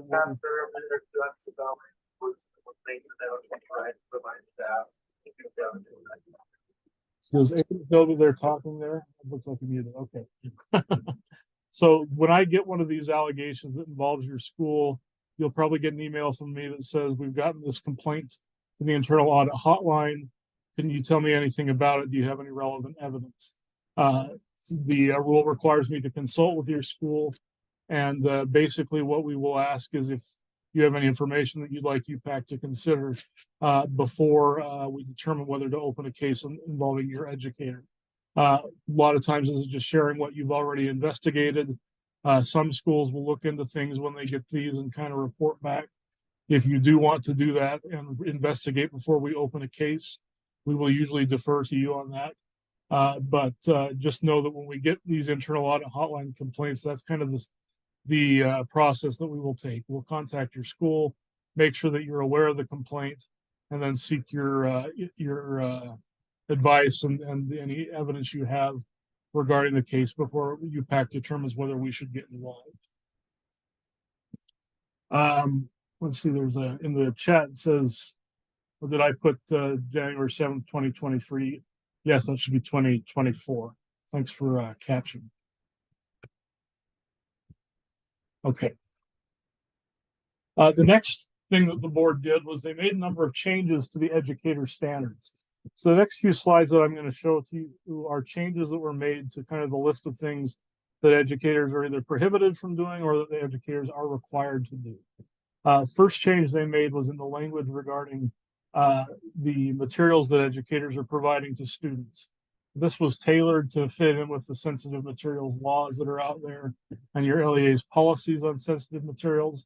But under the new educator standards, an educator may not expose students to sensitive materials as defined in Utah code and as determined by the educator's LEA. That's a violation of standards for an educator. An educator may not discriminate against, harass, or exclude a student for participating basically in a program on the basis of protected classes. Before that, just simply said exclude a student from participating. The language has been added now by the board that you can't discriminate against a student based on a protected class or harass a student based upon a protected class.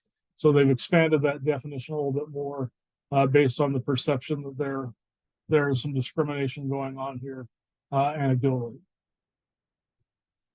An educator may not invite, suggest, or encourage a student to reconsider or change the student's sexual orientation or gender identity.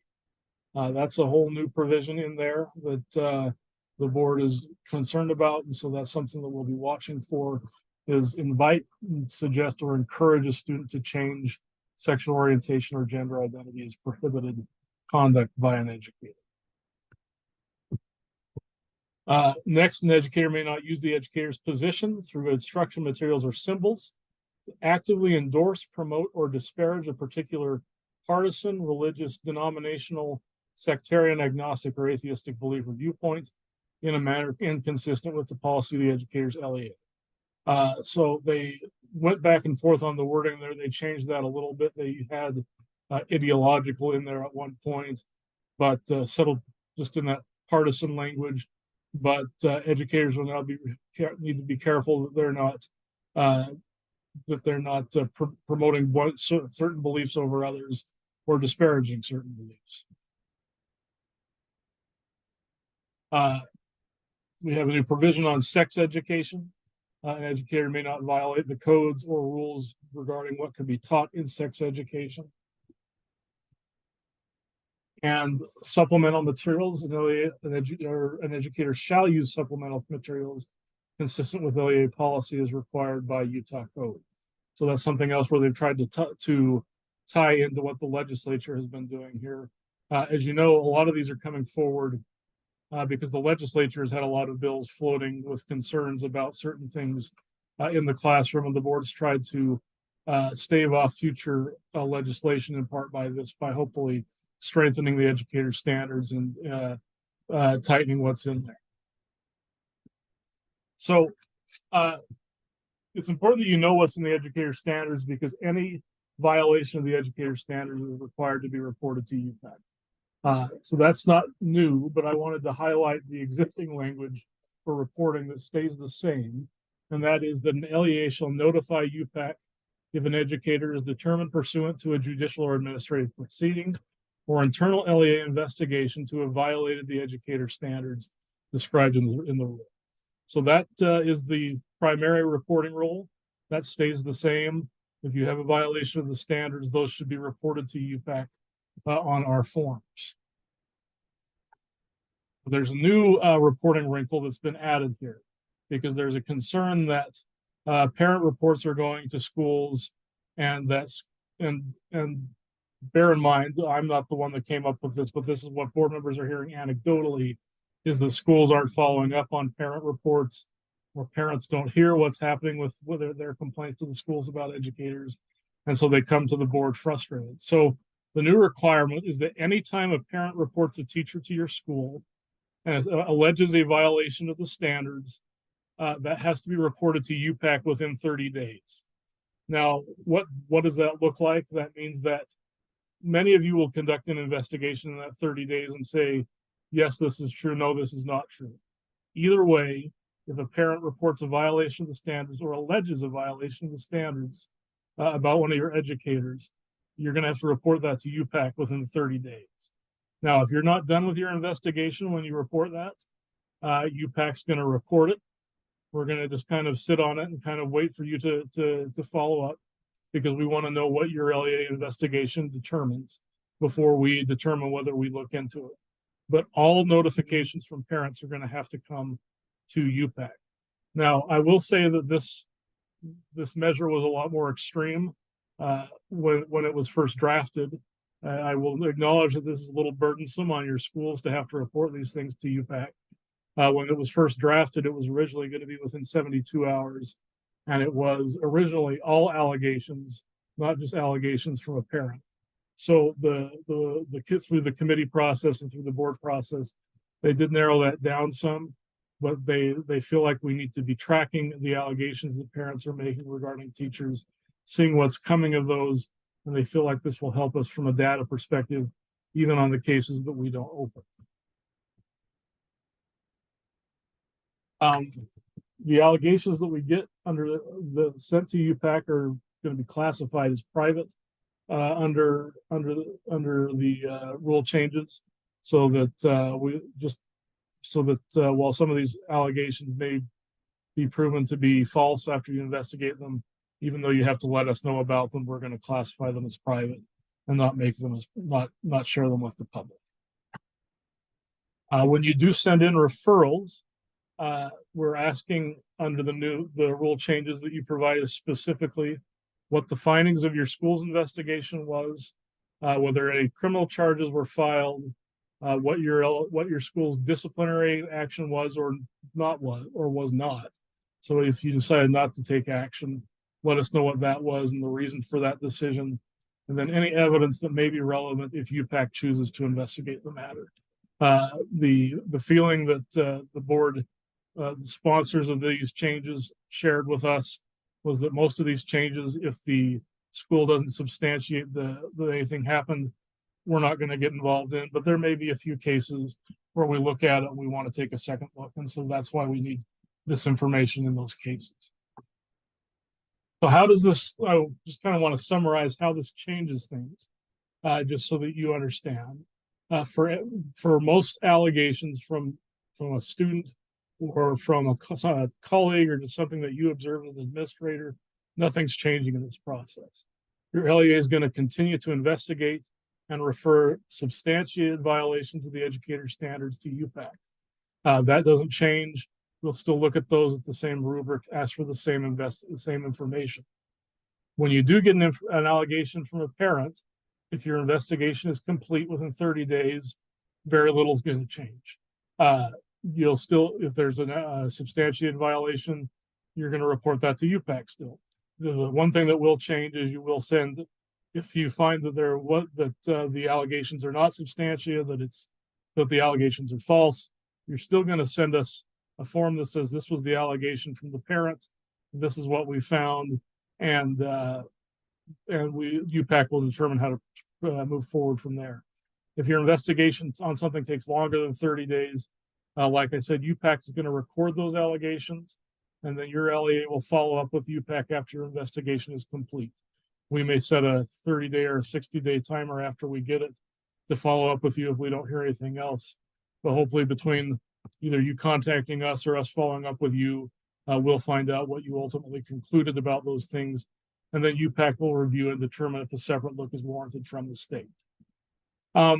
Before I move on, is there any questions about how those changes in reporting looks? Do you have any questions about what that means for your schools or any of the changes in the standards?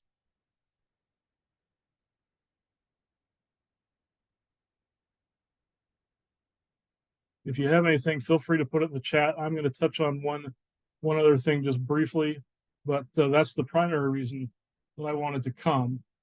Since I do have you here and have a listening ear, and I'll get to your question, Brett, here in just a second. I do want to remind you about the Purple Star Schools program. I'm over the State Council on Military Children as well. Near the beginning of the year, we'll start taking applications for our next cohort of Purple Star Schools. We're very pleased that we got some great schools last year from the charter school community. Excelsior Academy, Utah Military Academy, and Promontory School for Expeditionary Learning up in Box Elder were all recognized as Purple Star Schools last year. We've had others from the charter school community that are in those ranks, and we hope that other schools amongst you will consider applying. This is our program for recognizing schools that are helping the military community. So I wanted to just emphasize that and remind you that if you have questions about that, feel free to let me know or to use these resources. So looking at the questions in the chat, first, Dr. Agutz, I will share this presentation with Lisa and she can share that with your group. Will you provide training if we want to our schools? Yes, that is something that we are happy to do. We do, between myself and my 2 investigators, we're happy to make arrangements to come to your school or to do a Zoom training, whatever would be easier to familiarize them with the educator standards at an appropriate time. This would be a good time to do it because we'll be adding these new provisions in there and talking a little bit more about these new changes that the board has asked to include. Brett, you asked, when do you report back to the schools on something we send to you? So the rule does require that we ultimately tell you what the outcome of our cases is. What happens is we usually go through our investigation, and when we conclude the investigation, we're going to copy the school on the outcome of the case. So if we send some sort of a letter or if we take action on a license, we're going to copy the school director and or the HR director on the action that we take. And so that's how we report back to you. If you need an update on where the investigation is going in the middle of it, you're always welcome to contact either myself or our investigators, and we're happy to let you know where things are going, and so that you can be aware of that. Rebecca asked, you said the reports are protected. Is your office the only one who sees the name if nothing comes of the accusation? Teachers are concerned about a blacklist mentality. It's a good question, Rebecca. One other thing that the board passed in conjunction with these rule changes that we need to figure out how to implement, and is that the board has asked me to adopt a retention schedule and to put in place a retention schedule so that when we have these cases that are not substantiated and determine that we're not going to follow up, that we will destroy those as quickly as possible. I'm in the process of putting that together, and we'll determine how fast the records committee will approve letting us destroy those records, but they won't be shared out with media or with other schools or anything like that, as long as the educator is cleared by your investigation, and assuming we don't want to take a second look at it. And then Brett commented the case was dismissed and he never heard back. That would be an oversight on my office's part. I apologize for that. It is our normal practice when we send a letter that it says a case is dismissed, we copy the school district on that. And I try, for some reason, if a school reports something that we have determined not to open, I try and contact the school and let them know that as well, if we choose not to open something that a school has referred to us. So that's what I have for you today. I just wanted to make you aware of these changes in the rule, in our UPAC rules, so you can be aware of those. I know that there's a lot of concerns over this lately, and we are still probably expecting some legislation that's related to some of these issues in the legislative session. But like I said, these rule changes will go into effect in early January, so we want you to be aware of those, and we are happy to help you educate your educators on these, your teachers on these as well. So that's all I have today. All right, thank you so much, Ben. We appreciate your time. All right, so our last presentation today, and we are a little bit ahead of schedule, is from Ed Direction, and it's on perpetual control theory, creating shared references for successful classroom visits. If Ed Direction is online and ready to go, I'm going to say just go ahead. If not, we might just take a little 5-minute break. So not sure who's supposed to be here from Ed Direction, but if you're there, let me know. I am here. But Okay. I'm happy to take a 5-minute break if people need a 5-minute break to go do a bio break before we jump in, or happy to just jump in. We'll follow your guys' lead. But I would ask if you could help make me A co-host? host of the meeting so that I can present our slide deck. That'd be great. Okay, so why don't we go ahead then and take that, just convene back at 2:25, and I'll go ahead and get Perfect. you set up, and we'll give people time to take a little break. Perfect.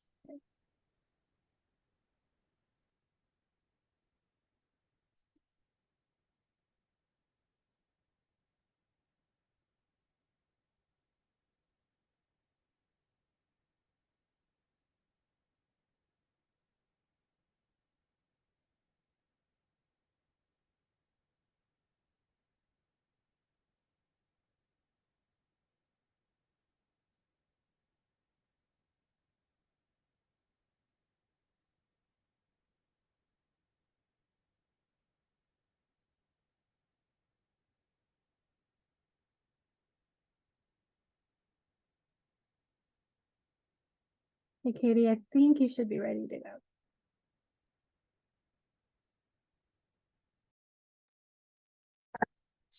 You go in and see if it works.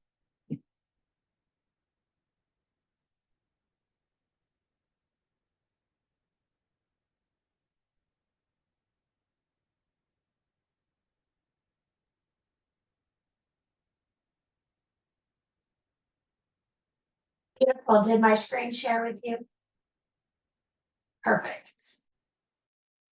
Okay, we'll give people just a few more minutes.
Hey, Katie, why don't we have you go ahead and get ready or started whenever you're ready.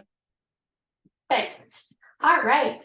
Well, we are super excited to be here with you guys and to talk about the perceptual control theory and creating a shared reference for successful classroom experiences. So we're super excited about this. It's going to be a lot of fun today as we run through this.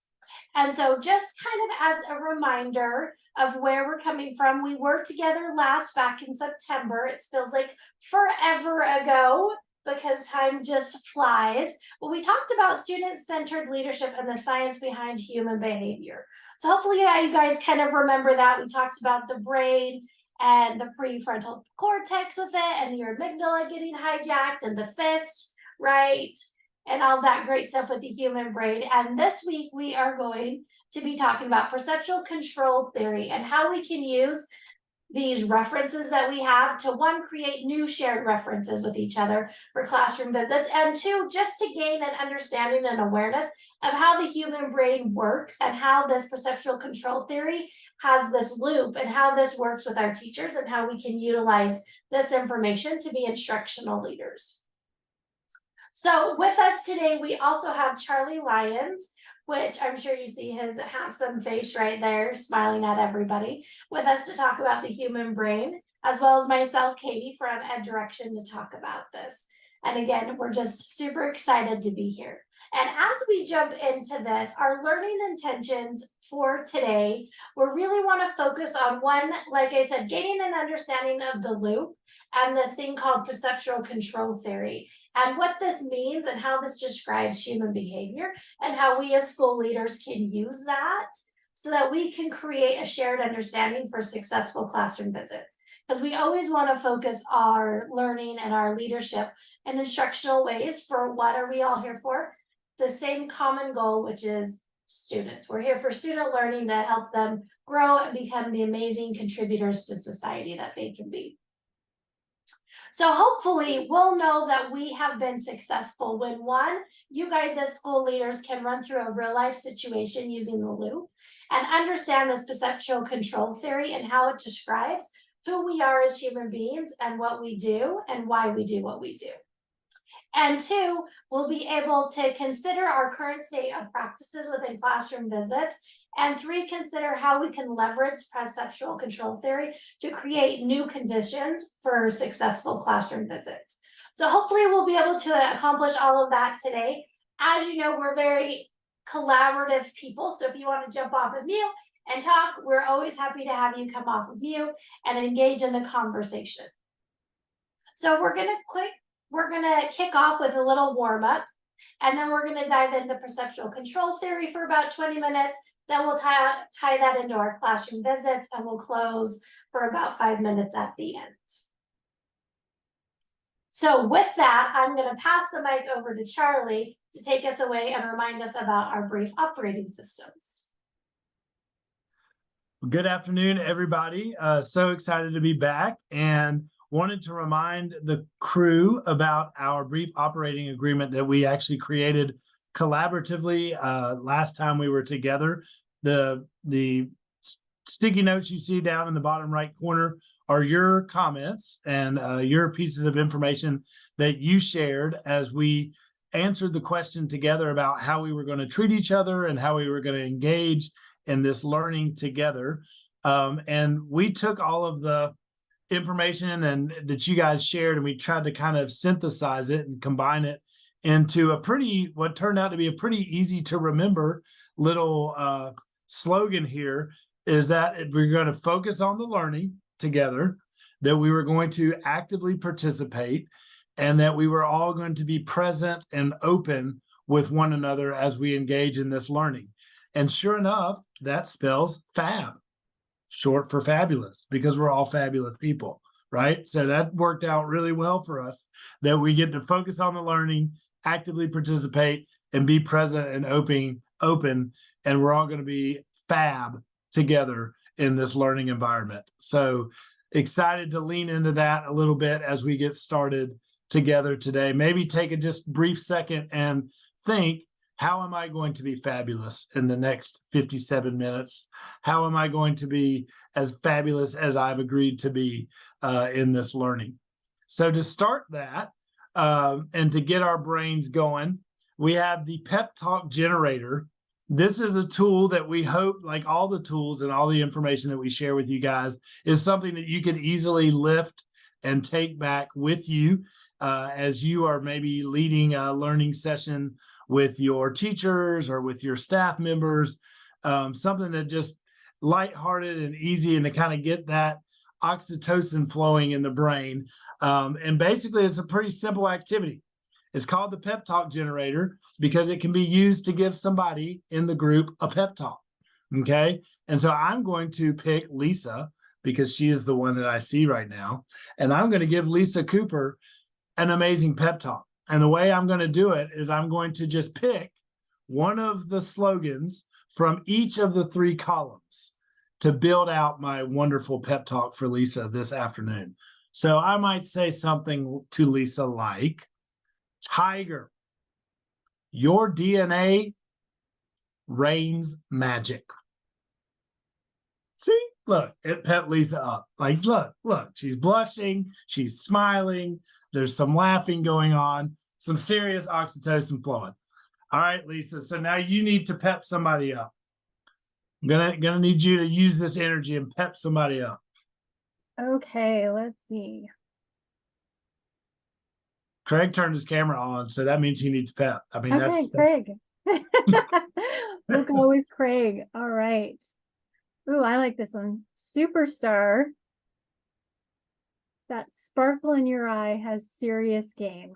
There you go. nice. All right, Craig, you want to pep somebody up? You want to pass along the energy? Sure. Let's see who I see. Okay, Katie. Know this, Katie. Your presence here just shimmers. Aw, thanks. I just love it. This is my most favorite, like, connecting activity ever. Charlie, I'm going to pass it back to you to close it out because you are like a superstar that every thought you have just raises the roof. Oh, thank you.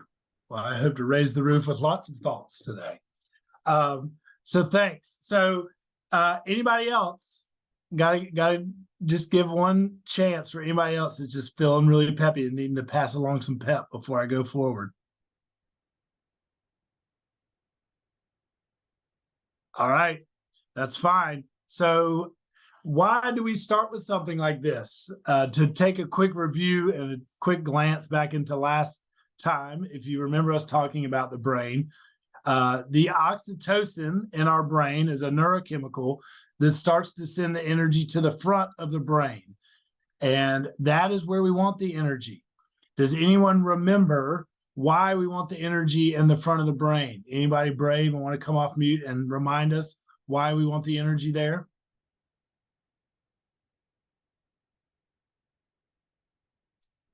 Basically, the long story short is we want the energy to be in the front because that's where we know learning happens.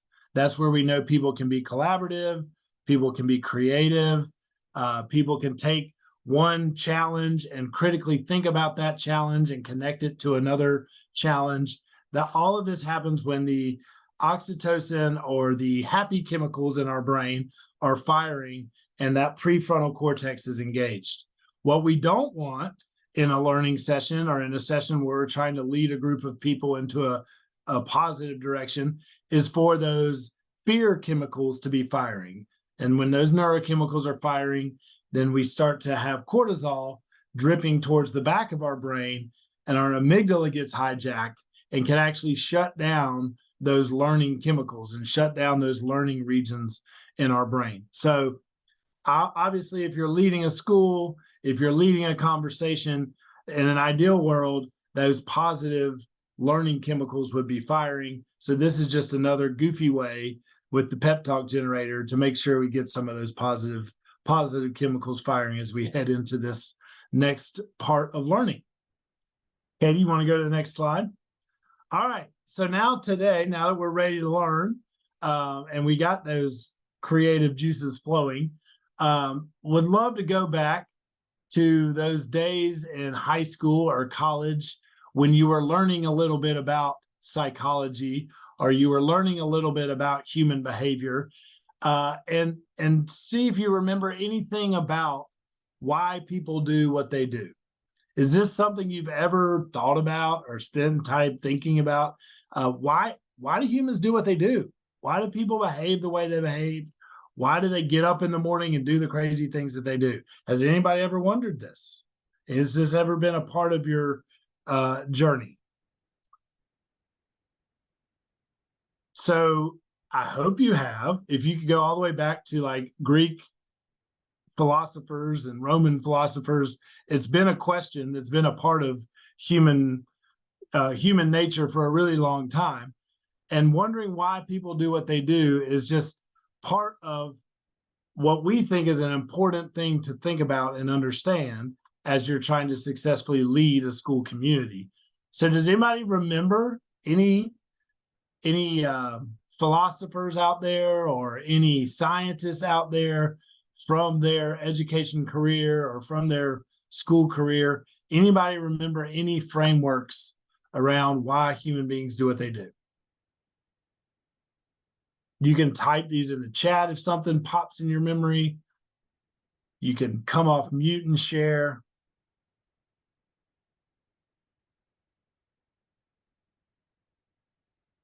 I'm going to check over here in the chat and see if anybody's dropped one in. All right. Oh, yes. Good. We got Maslow's hierarchy of needs. Yep. Past experiences. That's great. Tracy, you're well on your way here. Being rewarded. Yep. There's theories out there about cognitive dissonance. Good. Now we're getting it going. Cognitive behavior model. Classical conditioning. Dogs. I'm glad somebody keyed into the little dog picture there. All right. So we're going to put another little picture up. Katie, if you go to the next picture. Does this strike any memory? Looks like the Ames team and Brett are right on board with this classical conditioning idea. Anybody remember Pavlov? All right, so Pavlov is probably one of the most famous ones that jumps in people's mind first thing. And basically, as you see in that little picture right there, and as somebody started to mention earlier, he did have a set of dogs. And what he would do is he would throw out steak or some sort of reward to these dogs, and he would ring a bell. When he threw the steak out, he would ring a bell. The dogs would come running and they would salivate, right? Or they would slobber, as we would call it. Okay. Eventually, he did not have to throw out the steak. All he had to do is ring the bell. And what would the dogs do? They would still come running and they would still start to salivate just by ringing the bell. This became known as classical conditioning, right? If we create a stimulus, whether it be a steak or a bell, then living organisms will respond to that stimulus. So like scientists always do, they take a theory that gets started by somebody like Pavlov, they take it into a lab and they try to prove, is it right? Is it wrong? What else can we learn about it, right? So they've got rats in a cage. They would create a little stimulus through a speaker or through a light or with a little lever. The rat would go over, they would hit the lever, and food would pop out of the dispenser. And so we said, you know what? That's the explanation for behavior. People are behaving to get some food, to get some steak. They're responding to some sort of classical external stimulus. Next slide, Katie. Then we started what was known as operant conditioning. Basically, the big difference here is classical conditioning is a response in order to get something that's very natural and needed. So something like food, or to get warmth, or to get additional safety, an additional secure feeling, right? That was the whole idea of classical conditioning. I provide a stimulus so that somebody can get something that they need in order to survive. Operant conditioning is very similar. The only difference is we're trying to associate it maybe to something that they don't necessarily need. So it may be something that's just an additional pleasure that they want, or it may be something that they don't need at all, like a punishment or a zap. So we started to take this same rat over into the cage, turn the little light on, he would pull the lever, and instead of him getting food, he would get zapped or he would get some sort of discomfort. So guess what the mouse stopped doing? He stopped going over and pulling the little lever. So we learned not only can you condition people to do something that you want them to do, like run and salivate when you throw a steak out there, you could also maybe, if you zap people enough, if you give them a sharp enough consequence, they're going to stop doing what you don't want them to do. And so this whole classical conditioning, operant conditioning, stimulus response, punishment consequence paradigm started. And we've built a lot of systems on this idea. Anybody have any idea of any system come to mind as a system that we've built on this understanding of behavior and on this understanding of how humans do what they do and why they do what they do? Type it in the chat. School bells, traffic tickets, Penny and the Big Bang Theory.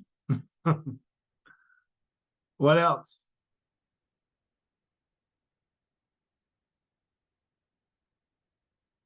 You're right. So all of these are examples of systems. You can think of our prison system. You can think of our the way we do really our whole law and punishment. I mean, a lot of that is dealt and built on this idea of punishment, reward, classical conditioning kind of behavior.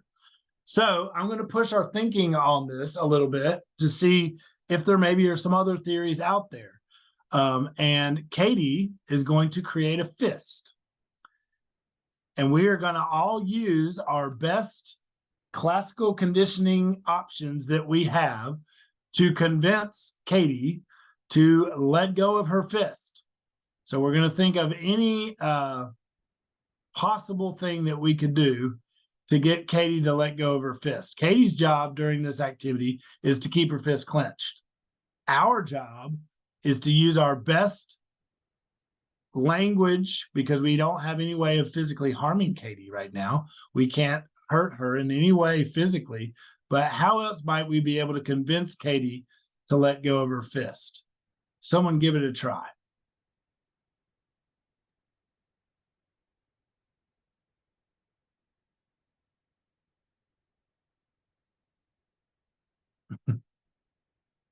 Tell her to make another fist and wait till she gets hungry, and then put a donut in front of her. That's maybe a good technique. Oh, good try, Tyler. Your hand itches really bad, Katie. Not working. All right, so we've tried some bribery with a donut.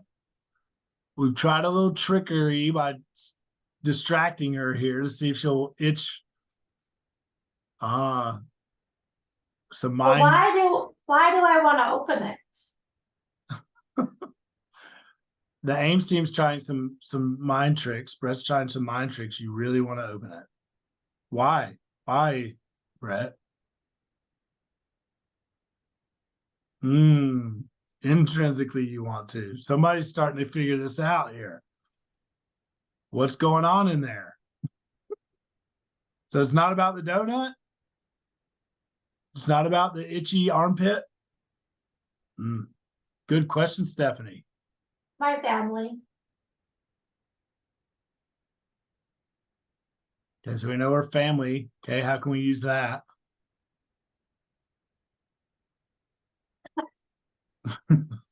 Back to the donut again. If I physically had a donut, maybe. Sorry, guys, we had a fire drill, so I'm not sure what's going on. We're trying to convince Katie to let go of her fist, Nathan. You got anything? Oh, depends on what you're holding on to, I guess.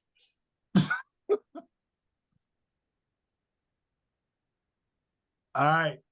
Well, we know most likely that no matter how long we sit here and try, we could try donuts. We could try threats. No one tried a threat. You guys are way too nice of people. Nobody threatened to hurt Katie or threatened to take her job away or anything if she didn't open her fist. But we could try guilt trips. We could try all kinds of different things. But we know that no matter what we try, Katie's only going to let go of her fist if she wants to let go of her fist. Right?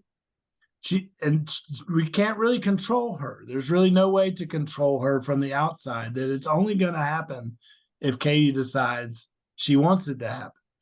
So this starts the conversation about this idea that human beings are really not only extrinsically motivated, that there may be some intrinsic things going on, that there may be more to it than just ringing a bell and throwing a steak and offering a punishment or a reward or some sort of external stimulus. Nobody tried a guilt trip either. I didn't hear anybody guilting Katie. I mean, she said that her family's important to her. We could have given her a really hard guilt trip about her kids and how she doesn't let go of her fists of kids, something, I don't know. But we know that there's something intrinsically going on there. And so really around the same time that Pavlov was doing his research and some of the operant condition, classical conditioning people were doing their research in the 70s, a man by the name of William Powers was also doing research.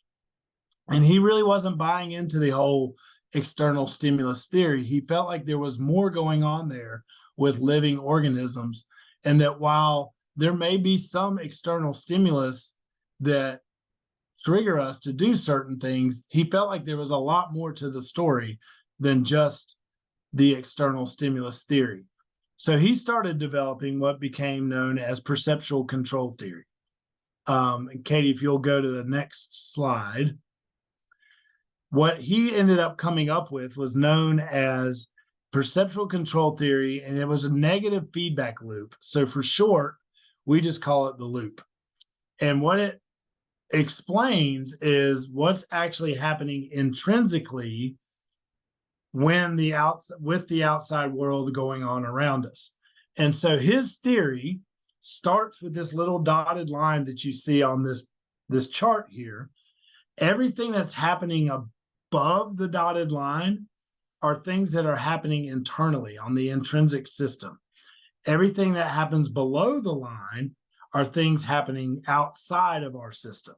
Okay, so there are still things happening around us.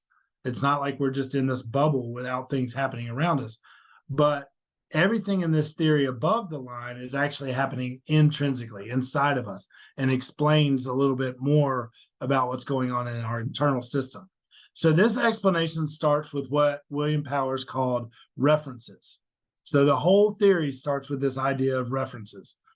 References come from our experiences. Someone mentioned that in the chat earlier. According to Powers, we are constantly forming references in our mind based on the experiences that we've had, based on what we experienced in school, what we experienced in our family, what we experience on Facebook and Instagram these days, right? All of these experiences are constantly happening, and they're forming references in our head of what Powers said we want our world to be. So eventually we formulate these references, and these references are what we want our world to be. We want our world to be a certain way. We want it to look a certain way, taste a certain way. We want people in our lives to act a certain way based on our prior experiences. Okay, so hold on to that. Right there off the bat, you can tell how maybe there's a little bit more to the story, right? Because what if this dog that came salivating for a steak, for example, what if he ever had a rotten steak one time that gave him a really bad stomachache, and he ended up throwing up for 2 days after he had eaten the steak? That experience is important to think about when you're trying to figure out if that dog's going to run to a steak again, right? Human beings are the same way. if we don't take into consideration the references and the experiences they've had, we're missing a big part of the story. Okay. So we all have references based on our experiences of the way we want our world to be. Then he said, something happens in our outside world. This he called a disturbance. And a disturbance can be anything that happens in our outside world that we start paying attention to. Okay. So that doesn't necessarily have to be somebody yelling and screaming and running down the hallway. It doesn't necessarily have to be, Nathan, a fire alarm. It doesn't have to be some major thing that happens, as much as something that we start paying attention to. Katie, can you click disturbance? Okay, so a disturbance happens in the outside world. Well, how do we get that disturbance once we start paying attention to it? How does it come from the outside world into our intrinsic system? How do we input information? Anybody know? How do we get information from the outside world into our inside system? We start inputting information by using our what? Click it one more time, Katie. How do we input information into our system? Somebody take a guess at it in the chat, so I know you're there. It's out here in the outside world. We need it to come into our inside. Yes, Katrina, for the win. Our senses, right? We start smelling it. We start tasting it. We start hearing it. We start seeing it. And those senses take it from the outside world into the inside world. All of those are called inputs. Okay. That's what power is called, inputs. And once we get enough input from something in our outside world, we create what he called a perception. And that perception, immediately, as soon as we have enough information, that perception is going to get weighed against our reference. So we have a perception of what's currently happening in the outside world. We have our reference based on our prior experiences of what we think should be happening. And guess what? Immediately we compare the two. According to William Powers, immediately we're going to compare the two. We're going to compare what's currently happening to our reference of what we think should be happening. And if there's a match in that comparison, go ahead and click, Katie, and that's called the comparator. Okay, we're comparing our reference to our perception. If there's a match, then we just keep on going. We just keep on moving, just keep on rolling. If there's a mismatch, if our perception doesn't match our reference, okay, then we're in error. And our system will not stay in error, okay? It will do something to get back in balance. Once we've noticed that what's happening in this world is not matching what we want to have happen, our system goes, and it's in error. We're going to do something to bring ourselves back into balance. Whatever that something is that we decide to do, he called an output. So think about it. Our world's out of balance. What do we do to get ourselves back in balance? Well, one thing we can do is think about it differently. We can change our thoughts. We can be like, you know what? This isn't that big of a deal. I'm just going to take some deep breaths and I'm going to get myself back in balance. We can physically change to get our system back in balance. Like we might start sweating, or we might start breathing harder, or our heart might start changing, right? There's a lot of physical things we can do to get back in balance. Or we can do something to get back in balance. And whenever we do something, we actually create an action to get back in balance. That action goes back out into the outside world, right? Because we can see action, we can see behavior, we can see things happening outside of us. And once that action goes back outside into our outside world, then that is what we call behavior. And so Powers would say behavior or actions are just our best attempt to keep our system in balance. It's our best attempt to get our references to match our perceptions. Okay? Questions, comments, concerns? I'm going to give everybody a quick example, but I want to see if there's any questions first.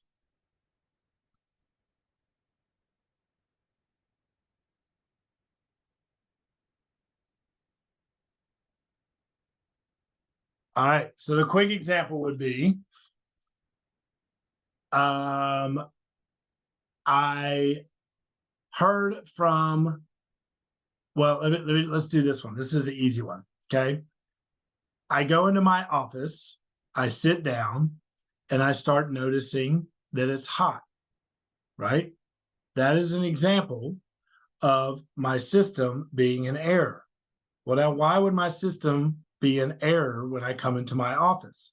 Well, maybe my reference of my office temperature is 70 degrees. Every time that I've been in my office for the last 2 weeks, the office has been 70 degrees, right? And so my reference is when I come into my office, I sit down and it's a nice, cozy, comfortable 70 degrees. Well, this day happens to be 5:30 in the morning. This is actually a real situation that happened to me when I was a principal. And this morning I decided it was 5:30. I needed to get into the office early and get some things done before anybody else got there. So I'm sitting in my office and I start sweating. I'm profusely sweating bullets, right? Well, the reason is, find out, the maintenance director doesn't turn the air conditioning on in the building until 6 o'clock. I didn't know that because I had never been in my office at 5:30 in the morning, right? So in that situation, my system starts sweating because I'm there earlier than I've ever been. My system's in error. I've got to do something to get my system back in balance. Now, what could I do? I could start wiping my brow to get the sweat off my brow. I could take my jacket off. I could start fanning myself. I could start cussing out the maintenance director. I could pick up the phone and cuss him out, right? These are all things I could do to try to get my system back in balance. Or I could just change my thinking. I could just think, you know what? I'm not worried about it. I'm busy. I've got too many other things going on. I'm not worried that it's hot in my office. These are all things I could do to try to get my system back in balance. But whatever it is I do to get back in balance is the output I choose. That output will hopefully create a different perception and will get myself back in balance. So that's just one little example. Okay. So I just spent about 10 minutes teaching a scientific theory that is actually written out in 2 700-page science journals. Any questions before we move on?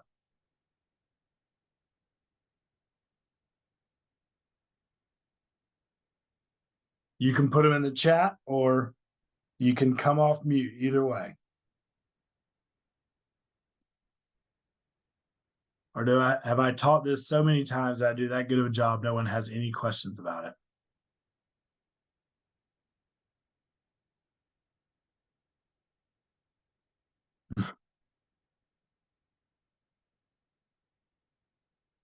Does that help explain a little bit why humans do what they do? I hope so. I hope it's a little bit better explanation. We'll talk about application in a second, but I just want to make sure the theory makes sense before we go any further.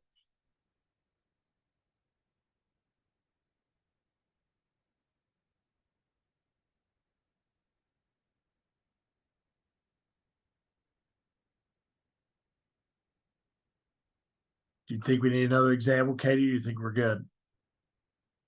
All right, go to the next one. All right, so we want you to take a little bit of think time for yourself to take this theory, and you're going to have 2 options. There is a learning document that you'll have access to. Katie just put the link in the chat. This is just kind of a think guide for you to take this theory that I've just explained and do some individual thinking around it. What about this fits into your current understanding of human behavior? What did you hear that makes sense? What questions do you still have? What do you think needs to be explained a little bit better? And then think about a moment in your life recently where this theory might make a little bit of sense. Run an example, like I just gave you the example of me going into my office early one morning and sweating profusely because it was a lot hotter than I was used to it. That's just one goofy example. But think of an example where this may have played out in your life currently, okay? maybe with a conversation with a friend, maybe with an interaction with a colleague, somewhere in your life recently where this theory kind of helped explain what was going on. So you can walk through it individually on your own think sheet. Or I believe we're going to create a couple optional breakout rooms. We're going to do that, Katie. Okay. So you can either think through it individually, or if you want to jump into one of these breakout rooms, you can jump into one of the breakout rooms and just kind of talk through it a little bit with some of your colleagues. Is everything set up and ready to go? All right, so click on the link, think through it on your own, or jump into a breakout room and talk through it with some colleagues. We're going to give you, I think we decided 5 minutes. Yep, 5 minutes. All right, 5 minutes to think or talk through this new theory. See you in about 5 minutes. Would you put the theory back up? Sure. The flow chart.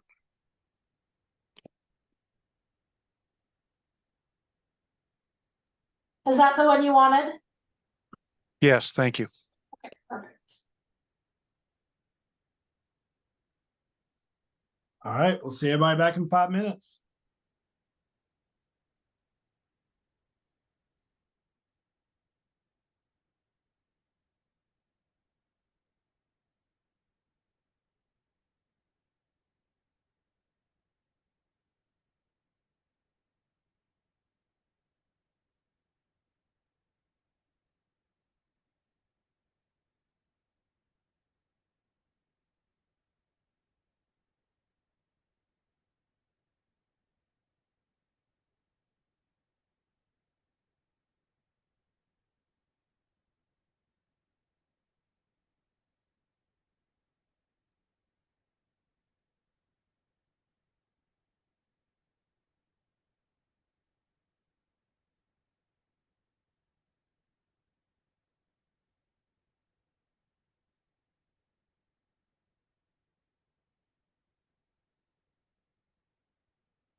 Katie, I think you might be muted if you're talking. But I was saying such great things. I know All you were right. too. Wow, thank you for letting me know. Now that we're back, we're gonna push forward a little bit, that we're all back from our breakout rooms, and hopefully you had some time to kind of think through how this perceptual control theory has worked in your life and how you've seen examples of it happen in your personal life and in your professional life. And we're gonna shift gears just a little bit and switch over to student-centered leadership. We talked about student-centered leadership the last time we were together. And if you remember, we go through student-centered leadership and we're all in the role that we're in to accomplish one main goal, and that's high quality teaching and learning. And we kind of talked through this meta-analysis that Vivian Robinson did that a lot of people are familiar with. But if you're not, just real quick, high level overview. Vivian Robinson, she did about a meta-analysis of about 30 different studies, all focused on instructional leadership and kind of identifying what do we do as school leaders that impact student learning and what is their effect on it, similar to John Hattie's research. And so she identified 5 leadership dimensions that all contribute to high quality teaching and learning. And she assigned them an effect size, just like John Hattie did. And the scale is the same, right? If it's a 0.2 or lower, it's a minimal effect size. If it's 0.4, that's an average effect size, and anything over 0.6 is a really large effect size. And you can see here that the largest effect size on teacher learning and high quality teaching and learning is leading teacher learning and development. But there's more that we do as school leaders, and we can't forget about those things. And so we know that all of these things have to happen, and you guys have to juggle 9,000 balls in the air at one time. But within these dimensions, we also have these capabilities. And it's kind of the foundation that these dimensions are built upon. We have to apply relevant knowledge of what we're doing. We have to be able to solve complex problems, and we have to be able to build trust within our buildings. And so as we go down this, we're really going to focus on 2 main parts of Vivian Robinson's student-centered leadership. And that first one is building relationships and building that trust. And 2, leading teacher learning and development. And with the common goal that we're going to bring these together to ensure we have high quality teaching and learning happening within our buildings. And we're going to take these and we're going to kind of connect them back to this perceptual control theory. So I want you to think for a minute and take a step back to being back in the classrooms. And when you are back in the classrooms, I want you to think about when your administrator was coming into your building, right? Maybe the first few years you were even teaching, maybe the last few years. But think about, how did you feel? Did you get nervous when your administrators were going to come into the building? Did you get nervous? Did you overplan if you knew they were coming in? Did you stress out? Did you start sweating more? Did you get super excited? Did you get animated? Right? How did you feel when you were in there? And what did your body feel like when your administrator walked in the classroom? What did you think about when he was in there? Were you concentrated on what your kiddos were learning? Or were you concentrated on, did I say the right thing? Where is he at? What's he doing? What are they looking at? Did she notice me do this? Did she hear the great question? Right? Where was your brain going? And then how did you act? Did you act normally? Did your actions change while you were in the classroom? So kind of think about that, and hopefully you kind of got a visual in your mind of how you acted when you were in the classroom and your school leaders came in. Now, I want you to think about, keep that in your mind, switching over, you're a school leader and you're going into classrooms now. How do you feel when you go into classrooms now? What are you thinking about when you go in there? What are you wanting to see? What do you want your teachers to feel like when you're going into your classrooms, right? What do you expect to see from your teachers? How do you expect your teachers to act, right? What's the purpose of your visits? Are you going in for purely evaluations? Are you going in to see feedback? Are you going in to watch a kiddo who maybe is getting tested for an IEP, possibly, or a behavioral plan, or just going in to support them, right? Why are you going in there? And what do you hope to get out of those classroom visits? So kind of think about a situation now as a school leader that you would go in for, and what's the reason behind it, and how are you feeling, and how are you hoping to get out of it, and what are you expecting your teachers to think and feel versus how you felt as a teacher. And as you think about that, is your perception as a school leader and as a teacher the same? Did you, as a teacher, understand why your principal was coming in and you were cool as a cucumber and you just kept going on and you didn't have that error in the loop, right? Your references met everything that was going on and the input and your perceptions were all on tack and you weren't in error? Or are they off a little bit and they're in error? And when your principal came in or your director and you got nervous and you didn't know quite why they were there, and that loop threw you into an error, right? And what you were doing. So the hope is by understanding this perceptual control theory and the loop that everybody goes into, and the fact that we all take actions as our outputs to get ourselves back into reference, that we can think about how we're going to go into classrooms and how we're going to provide feedback to our teachers in order to help them be in balance, right? So we're not throwing them into error as we do that. And one way that we can do that is by planning our classroom visits very intentionally. So as we plan these classroom visits, we want to be super intentional about what we're doing and why we're doing what we're doing.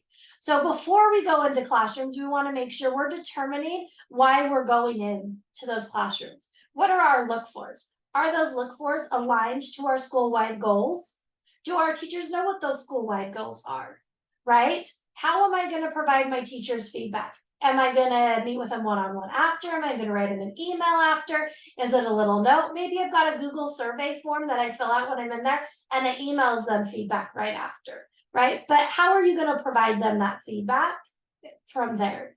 And then how am I going to communicate both of these really important things to my teachers? How are my teachers going to know why I'm coming into the classroom? How are they going to know what those look-fors are? How are they going to know that I'm providing them feedback and what type of feedback I'm going to do? Is this an evaluative type feedback or is this not evaluative observation with just some look-fors of glows and grows of what went well and maybe what could have gone well? So thinking about all of that and having that really clear in our minds as school leaders before we go in is really important. And then planning a way to give that to our teachers and communicate that to them so that their perceptions and their references are the same as ours.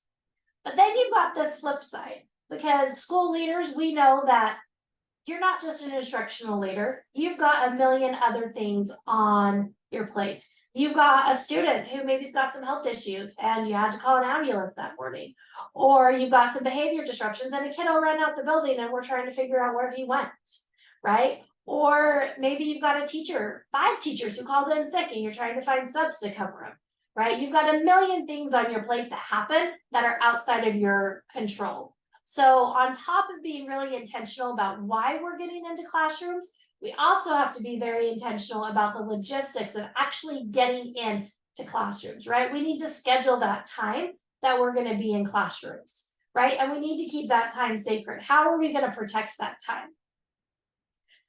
We need to set expectations for ourselves. How many classrooms am I going to get in per day? How many am I going to be in per week? And setting those expectations for ourselves and how we're going to do that will really help us hold ourselves accountable.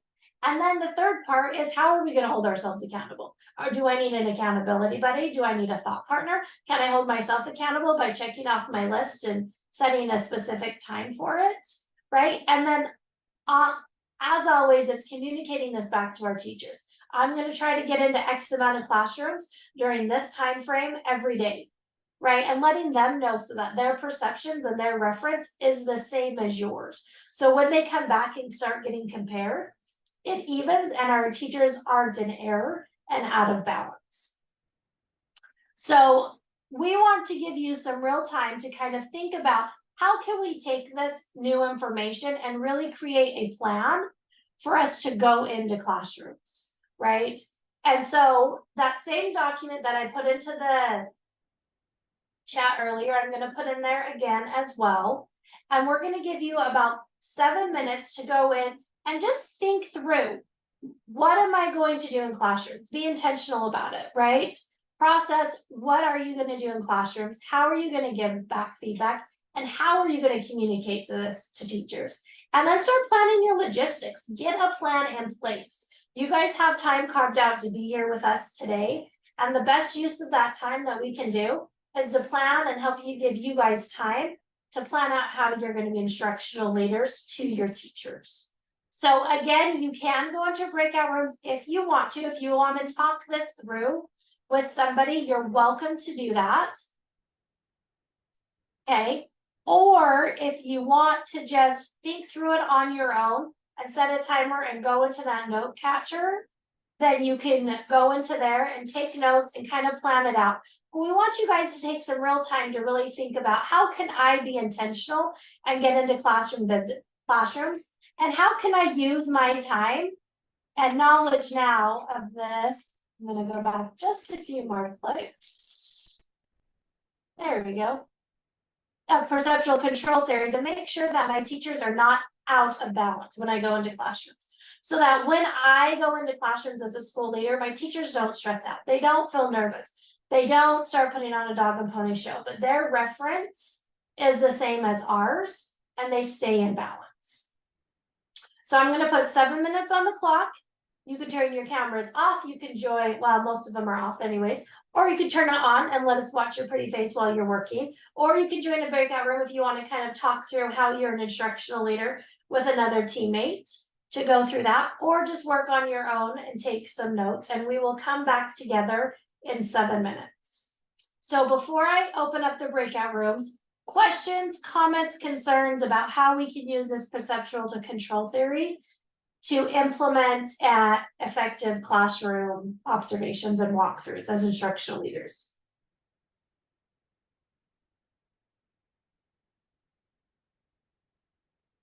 Okay, I'm gonna open the breakout rooms and I'm gonna put 7 minutes on the clock and I will see you back here shortly.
About 30 seconds and then we'll all come back together.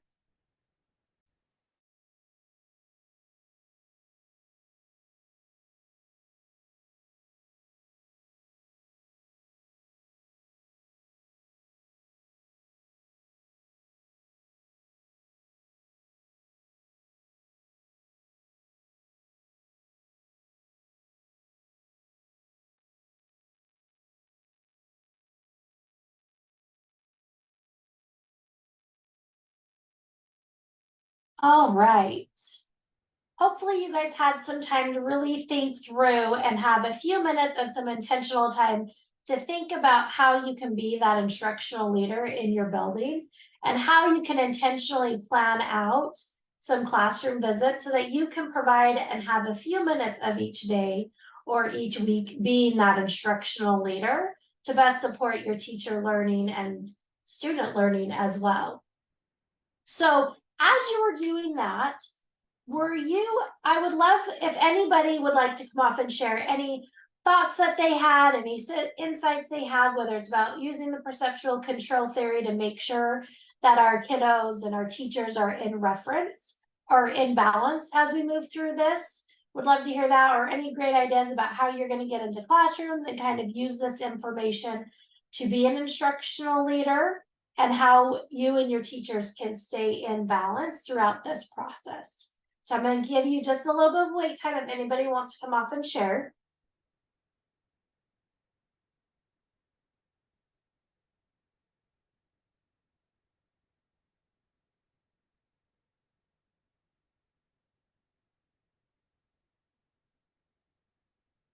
Okay.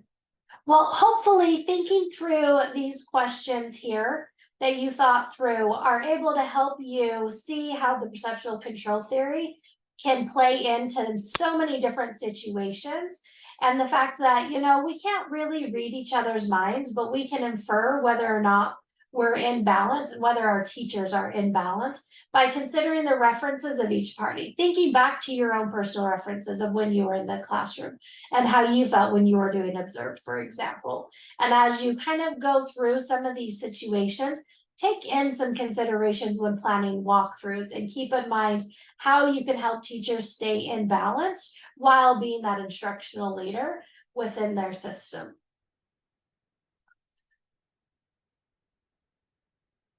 Hopefully helping us stay out of error and in balance. So that kind of brings us to the close of today. And before we look ahead and to our next session together, are there any lingering thoughts, comments, questions, or concerns that anybody has?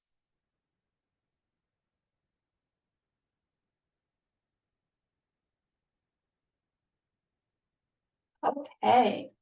Well, looking forward, we come back together in January, on January 10th, and we are going to focus on creating a needs-satisfying school environment by providing feedback to teachers. So we're super excited about this, building upon the science behind the brain and why humans do what they do, and the perceptual control theory and the loop, and bringing it all together into creating that great needs-satisfying school environment, which is so challenging, but yet so important for us to do with our schools. Then we'll come back together in March, talk about positions of control and open to learning conversations.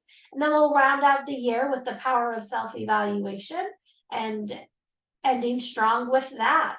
So we're super excited for our next sessions with you, but we always love feedback. So if you would, please take the last 2 minutes of our time together to provide us some feedback about what went well and how we can do better. We'd love to apply that feedback. I've also put a link into the chat if that's helpful with that. And with that, I will pass it back to Lisa to close this out, but would love to get your guys' feedback, and thanks so much for having us.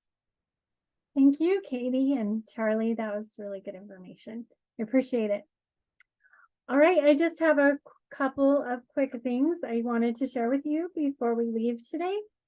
If you are planning on putting in an application for a satellite or a large expansion for your school, those will need to be in by November 17th.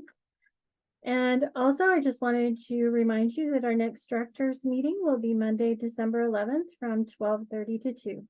And thanks everybody who's still on that came and participated today. We appreciate all the information you brought to us and everything that you've done. And I hope you all have a wonderful month. Thanks. Bye-bye.